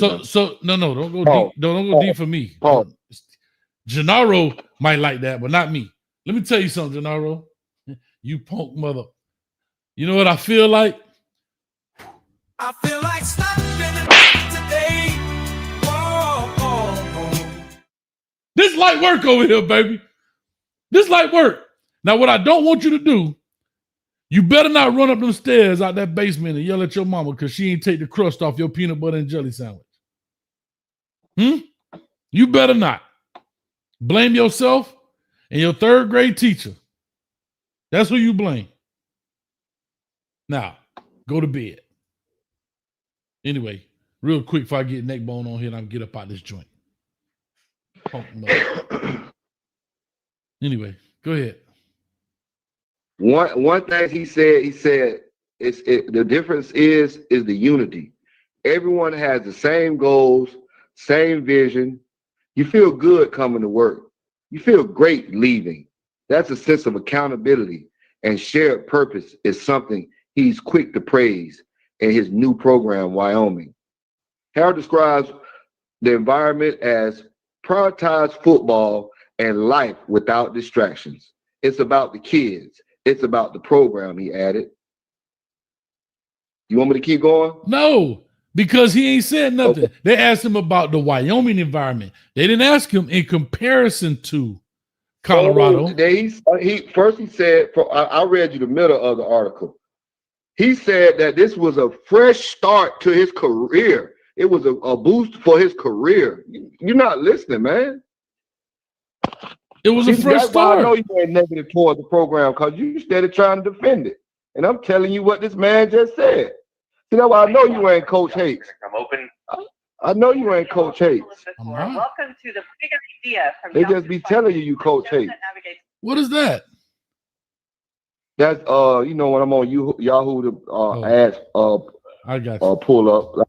I had to mute the I got you. He said I got you. He said he looking back on his Colorado stint. He doesn't regret it at all. Instead, he embracing it. Exactly. He calls this a refreshing shift in his career. That's what he's supposed to say, though. Come on, Mike. Stretch. He said the spotlight was rarely dim at Colorado. Celebrity guests lined the sidelines, cameras following everyone everywhere, every practice. Harold admitted it was exciting, but he also hinted at the weight that came with constant attention. Exactly. It's not okay. What we've been trying to tell you about this when we first started talking about this. I told y'all this, that the cameras open up the window to your life. And and Prime said this. The light shines on the good and the bad. I ain't gonna stay long. Neckbone got to come on here. I know he'd be at work. Real good. Was Flea a good or bad coach? He was a good coach. I known Flea for a long time. Played at Miami Northwestern Senior High School. I known Flea way back Texas Southern. I know how head coach at Howard University. Done been out. We done all types of stuff. Listen, you can't crank a card without a positive and negative. Even though you're gonna cover for your homeboy. I'm not covering. Hear what I'm saying. No. I get where you're going. I understand. Hold up. I get where you're going. But what I'm trying to say to you is sometimes y'all take coach speak and try to, and I say y'all, I'm speaking in general terms. People take coach speak and they try to flip it into us taking a shot. What is he supposed to say? Hey, I'm in Wyoming and I probably ain't found a soul food restaurant within 35 miles of here. No, he's supposed to say, hey, this is because it's a new start. So what does he say? It's a refreshing start. You decline to say anything. This is my new program. I'm focused on Wyoming. You want to ask me a question about Wyoming? No, man. Come on. You don't do that. That's how they teach you when they teach you how to deal with media. They teach you to divert, to deflect. No, you don't have to. It's okay to say this is a fresh start. There's nothing wrong. That doesn't mean your last start was bad. It's a fresh start. That's what it was. Why would he put in there? It's not the glitz, the glamour. It's not the cameras everywhere. Because it's not. It's Wyoming. It ain't no glitz and Everyone glamour. has the same goal. Everyone has the same goals, same vision. You feel good coming to work. You feel great leaving work. I get What it. are you talking about, Coach? No, listen, Mike, you're not wrong, but you're not right either. You all have to throwing do. shade. He might be, but he might not be. Thank you. That's all I wanted. You wanted me to find the article. You say, I hope you ain't got me looking on this article. This what the man talking about. I'm gonna go find it for you because I know he spoke this. I got you. All right, you have a good night. All right, brother. Much love to you, man. That's my man, Mike Lowry. There it is. Neck Bone coming on the line next. Gennaro, you soft. Punk ass mother. Anyway. Neck Bone, talk to me, man. What up, Coach Hayes? What it do? I'm good, man. What's up? Not much, man. Just listen to my boy Mike Lowry sound so passionate about them Buffaloes, man. I will say this though, man. My boy Buffalo. Quote my boy IQ. You can't get mad at the outcome. The work you put in is gonna really determine your outcome. So you can't get mad at the result if you don't put the work in. Right? So you bring those kind of guys around the program after a big loss and you come in and play Wyoming. And you see similarities, you basically playing the Tyler Junior College, you know what I'm saying? And you go out there and you barely beat them. You know what I'm saying? When you were supposed to be recruiting all summer, shout out to Coach Prime, and I'm praying for him because, he had that, health scare. But even before that, you couldn't get him to get off the couch with Roxy, and he wasn't really, you know what I'm saying? Even everybody knows. Coach Prime don't go see players. Players come see him. So he'll get 2 5-star recruits a year. And I've seen some, y'all. Well, I've seen some. This is what I one a year. I seen my boy Kevin Cole. I seen my boy Shane Hooks. All the players that Coach Prime had, you know what I'm saying? You could say the Kamani McLeans. You could say, Jordan Tyson and Mateer. But if you just look at those guys right there, if he could have kept those guys, I say that right there, that's the 8-win team. You can't keep everybody, but at the same time, as a coach, when he had Shador Sanders, it was like, okay, we got this going on, and this is never going to end. We don't need those players, but as of now, all those guys is, doing their thing. He could have used them if he would have just put his ego to the side just a little bit, y'all. And I ain't going to just, tear into Coach Brown because that's a good man. He raised his kids and got 2 boys in the NFL. And he got Travis Hunter and, those other guys in Florida get in the league. But I just feel like Coach Brown, he got the players. I mean, this is what I miss. I miss when he was at Jackson State and he put out them recruiting videos where every coordinator, he put them out. You say, oh, we got, we got that bag here at Jackson State. Y'all come out here and come play at Jackson State. We want the best talent. It's like now that he got to Colorado, he done got a little money, and said F them niggas down there, and he got a little money and went to the suburbs. He he just, he don't got that push no more, you know what I'm saying? Well, hold on now. Hold on, Nick. Hold up. He ain't using his macking like I think he should. Hold up, Nick. Hold on. So first of all, with Neck Bone. Feel like Neck Bone. Just less effort. Neck Bone. I hear you, Coach Hayes. Go ahead, man. Go ahead, Coach Hayes. First of all, I think it's a little disingenuous. What you said. I ain't been trying to be disingenuous tonight, but go ahead. Go ahead. All right. So the first shout out to Coach Brown, man. I love you, man. Yeah, but I love you. But first thing, let's put that out there. I know, but when he went to Jackson State, it was easier to get player like Shane Hooks. Shane Hooks played for me, right? Shane Hooks played for me in high school. It was easier to get those guys to come down to that level and play on a big stage. When you got to Colorado, it ain't as easy to get those guys to come over and play. especially in today's climate, where you got to have that manyan. Yeah. Prime said this today. He was, hold on, but Prime said this today. Go ahead, my bad. He said this today in his. I know you good. He said this today in his press conference. He said today, they were asking him about the transfer portal closing. He said, "We get who we want." I want y'all to understand what he said. Is it coach speak? I believe so, but y'all like to hang on every word. He said, "We get what we want," right? And if we don't get it, it's because they paid more money. That's what he said. I might be off a little bit, so I don't want to quote, but I'll summarize what he said. Y'all go check it out in the press conference.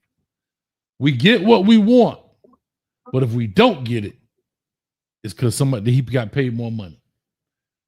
So right now, but here's what's conflicting.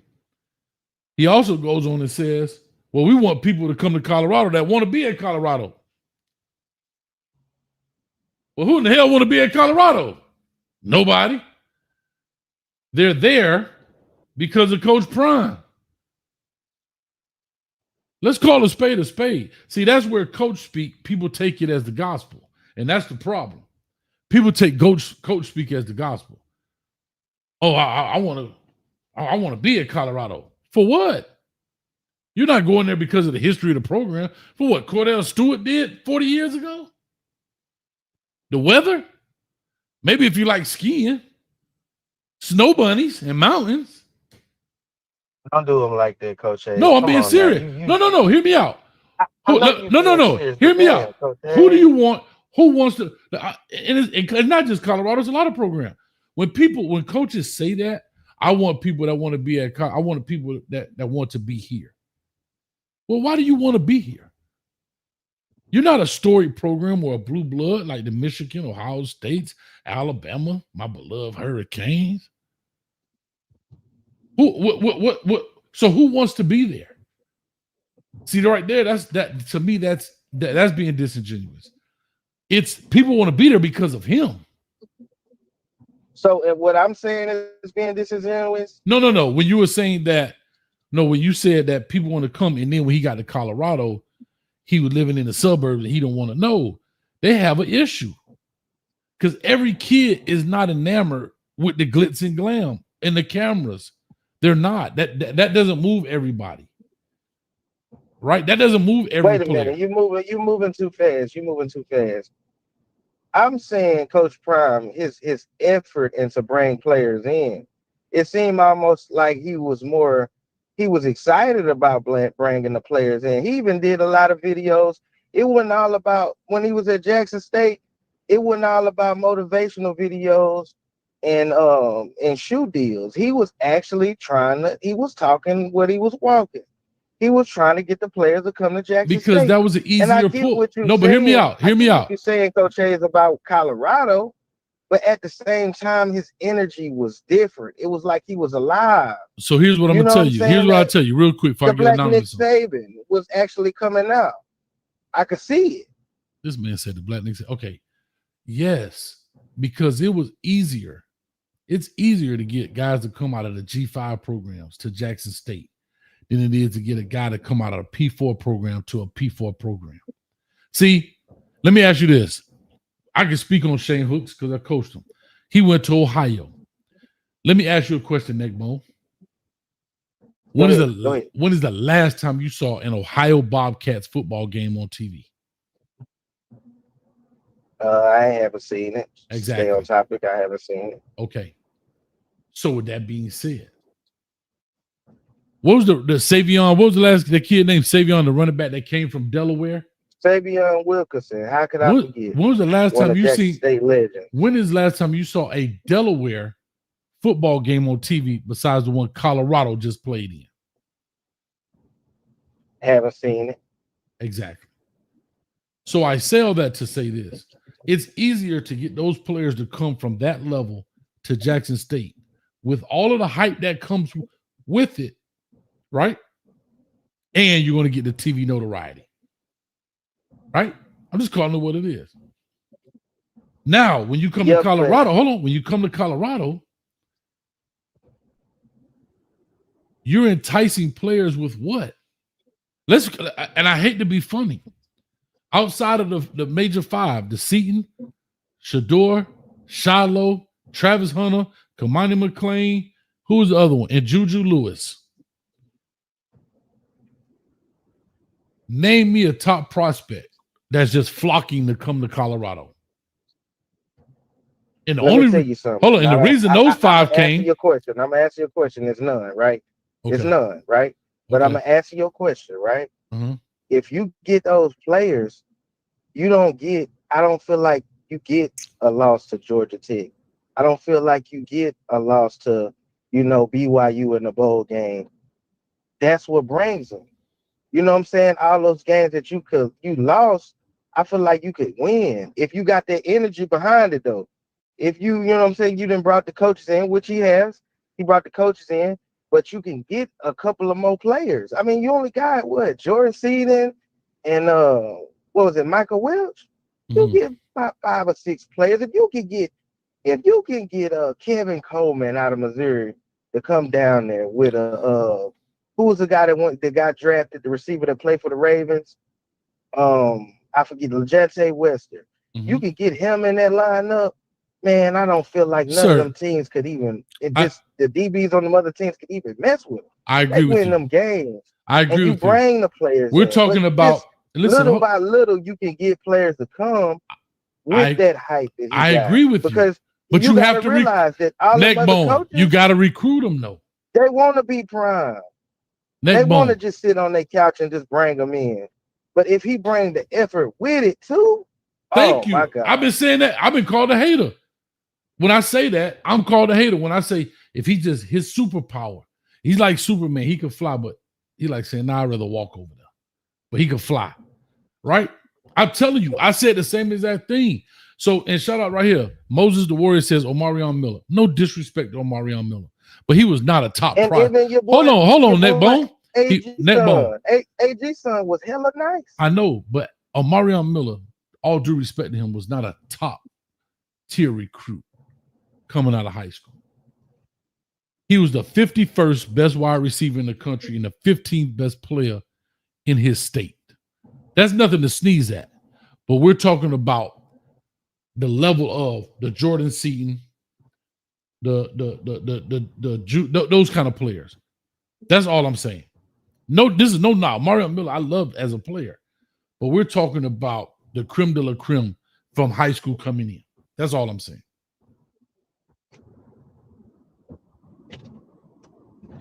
I'm here, Coach Chase.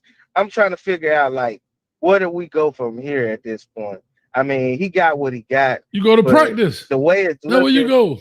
The way it's looking like I ain't gonna lie to you. With a dual threat quarterback in that conference, I mean, they could possibly win 7 to 8 games. Because teams fall out. Stuff happens.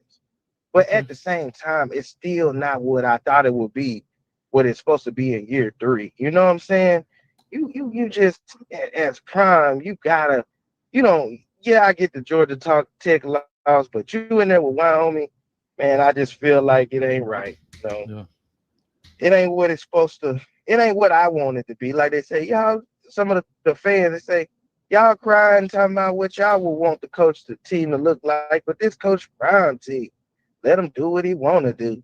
But I just can't let him do that, because I'm like, damn, shit, let's win it. Let's not just barely make it. Let's get some dubs when we got to get them. Let's blow out teams when we got to blow them out. You know what I'm saying? Got you. That's all I'm saying from the bone. I'll let you go to somebody else, Coach. Yeah, I got last call up and I'm going to get up out of here. The conference has been locked. To say, as them USC Trojans we're going to beat the hell out of Illinois today, excuse my language. And, man, I just hope y'all can get that win over Florida State, man, because I think y'all been doing a great job down there in Miami, man. Y'all been running the ball and doing what y'all supposed to. Defense can clean up some stuff, but all in all, I think that you doing a good job, man. Man, you know what? Go slap yourself, Nick Bond. Oh, damn. You know why I tell you go slap yourself? Okay. You a USC fan. We talking about Southern Cal, not South Carolina. Yeah, that's what I'm talking about. Southern California. What are you talking about? And you ain't even been to California. Got to go. Bye, man. And I have been I've been to California. Don't do me like just that. Because you bought it. Just because you bought an NWA. Hold up, man. My just new USC fans. Hold up, man. I done tricked them to believe that I've been a USC fan for 7 years. Nate Bone, just because you bought an NWA album, don't mean you from LA. Bye, man. Bye. All right, whatever. Coach, I'll let you in. It's your show. Right, go ahead. Nah, I gotta go. I got the other call in. I gotta get him out of. Much love, dog. Nick Bone. All right, Coach. Y'all check out Nick Bone. I guess you still doing shows, Nick Bone.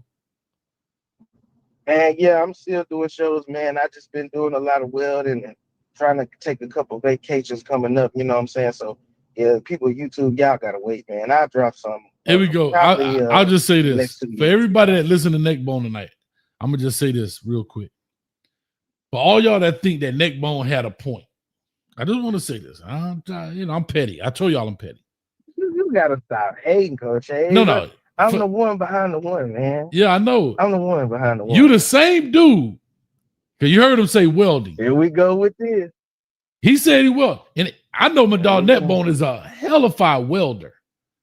But this comes from the same dude. I'm pulling at the job right now. Listen to me. This is the same dude that said he want to be an underwater welder and can't swim. I got to go on that note, man. Much love to y'all, man. See, no, Coach. Peace. You can't do we got to go, man. Peace. This man want to, Coach, I'm finna be an underwater welder, but I can't swim. That's what we listening to. Much love to the Neck Bone. That's my dog. Anonymous on the line. Caller, talk to us. Give us your name. You the last caller tonight. Hey, Coach, this Hawk calling from Pensacola. Hawk from Pensacola, man. The Panhandle. Talk to me, man. Yeah, Coach. Hey, I think it's great you doing this show like this. It's good that Colorado fans got somewhere to go and talk about their team. It's good for them to feel heard. And I just think it's so good you doing that. Okay. I watch a lot of Colorado media, and I know after the game there was a lot of emphasis on Salter. He really found his confidence, I think, against Wyoming, which is no small feat. Mm-hmm. I thought it was smart of them to, let Wyoming run up so many points and so much offense, so that Salter could really show, how quick he is on his feet. Okay. I think they got a play coach that they run where Salter sort of falls back, some yards. And I think they should stop running that. But otherwise, I think they have a good chance against BYU. And yeah, it's really interesting, Coach. There's been so much positivity, among the Colorado fans compared to the Miami fans. Okay. I wonder what you think about that. You said there's so much positivity of what now? Of Colorado fans versus Miami fans? Yeah, Coach.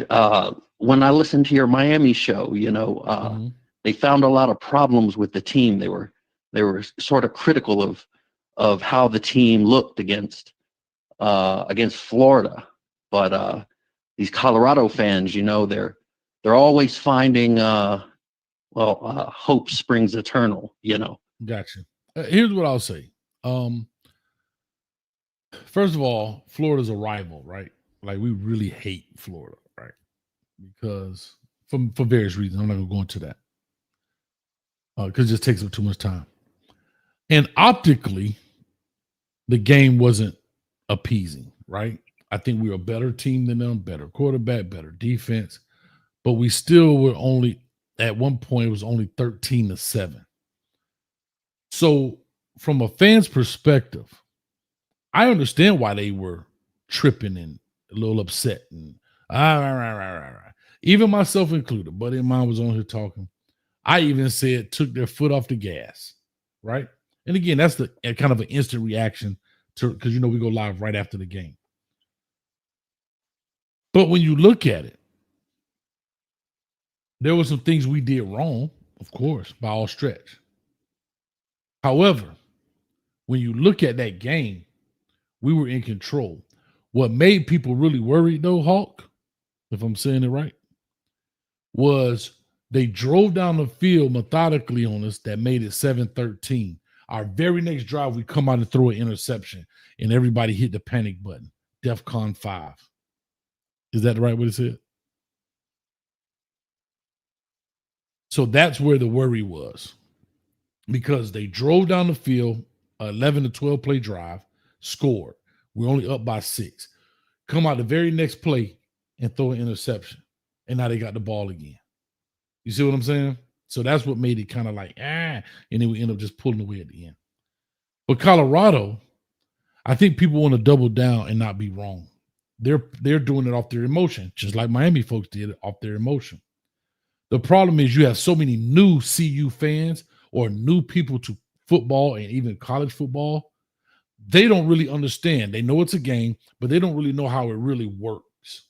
And so when they go out and listen to a lot of other YouTubers that's out here grifting, I call it grifting, that just tell you anything, Hawk, and blow smoke up your behind, and then you'll run over here and try and sell me the same thing when I know what's under the hood. And it doesn't work that way. You follow what I'm saying, Hawk? Or am I talking to myself? Oh, no, yeah, Okay. I hear you, Coach. So that's what's happening. That's why people like myself get called haters, because you're like, hey, guys, I get it. Deion was the greatest player to ever play this game, but that doesn't always translate immediately to the football field. He's not playing anymore. Certain things have to be done. There's a reason things are done a certain way. And so that's where we are. Now we're in year 3. Things don't look as pretty. And now for some reason they're coming back, listening to my words, and here we are. So that's kind of where we are right now. It's crazy, Coach, how a team as good as Miami can be, just so critical, and a team as shit as Colorado can just really find the silver lining. Well, because you're doubling down, right? You're doubling down on the moment and not the movement. Right now, Colorado is a moment. It's not a movement. And I tell people this all the time. You want to know why? Because those same people that say they do Colorado content, go look at their channel now. It's primarily Cleveland Brown content. Why? Because Cleveland Brown content with Shador trying to be the quarterback is more interesting, gets more clicks and likes than a losing Colorado program right now, or a Colorado program that's not really forecast to be very good. See, that's the difference right there. So those same people that sold all those people them bill of goods, they got their money in dip. I'm going over to Cleveland now. Huh? Right. That's the difference. All right. I'll well, Hulk, don't be a stranger, go. man. I appreciate you calling, man. I thank you. This is your first time calling in, right? Yes, sir. Yes, sir. Well, don't be a stranger, man. Call in. We here every Tuesday at 8:30. Come check us out. We here right here. We do a pregame and a postgame on game days for them as well. And we'll definitely check it out, man. But I heard you say you watch the Miami show as well. Who's your team? All the Miami Hurricanes, of course. Man, y'all clap it up for Hawk in the building, man. Clap it up. It's all about the you, Coach. clap it up for Hawk. Huh? All right, Coach. I'll let you go now. Thanks, Hawk. Appreciate you, buddy. All right, man. That was a good call right there, man. Shout out to Hawk in the building. Anyway, I appreciate everybody in the building that came and hang out with us tonight. About 2 hours right on the head. We said an hour and 30. I like to lie to you. Huh? And that's what we're going to do. But with all that being said, I appreciate you. Make sure you go check out the Good, Bad, and Ugly film review. Thank you for everybody that came through. Thank you for everybody that donated tonight. FPSD, thank you, man, for your donations. It all helps. Let me make sure I check Cash App. I've been blowing it lately, man. On Cash App over here. I gotta check that out. Hold up, the conference has been unlocked. Y'all gonna love this. Hold up, I got a dude on here. Maybe they'll call back in.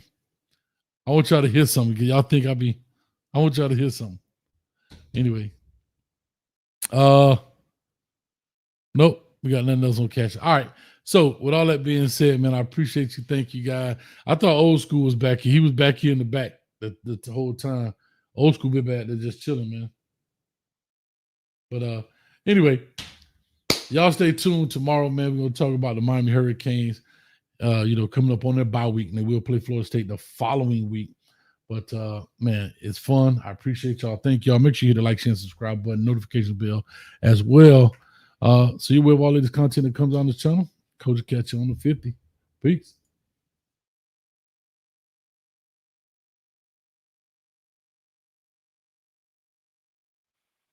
I told you he was here, y'all. Watch this.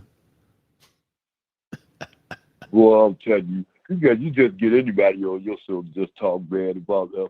Even he tried to talk good about the team, but then you just read it just negative. Why you do stuff like that? You can't do the right thing. Somebody give you a chance, throw you an alley-oop, and you just can't. You just fumbled the whole goddamn ball. Oh, Hey, Old School, you know what? You know what, Old School? What? I feel like slapping today.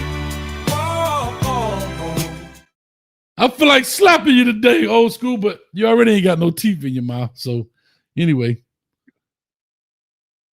get that bum out of here, man. Peace.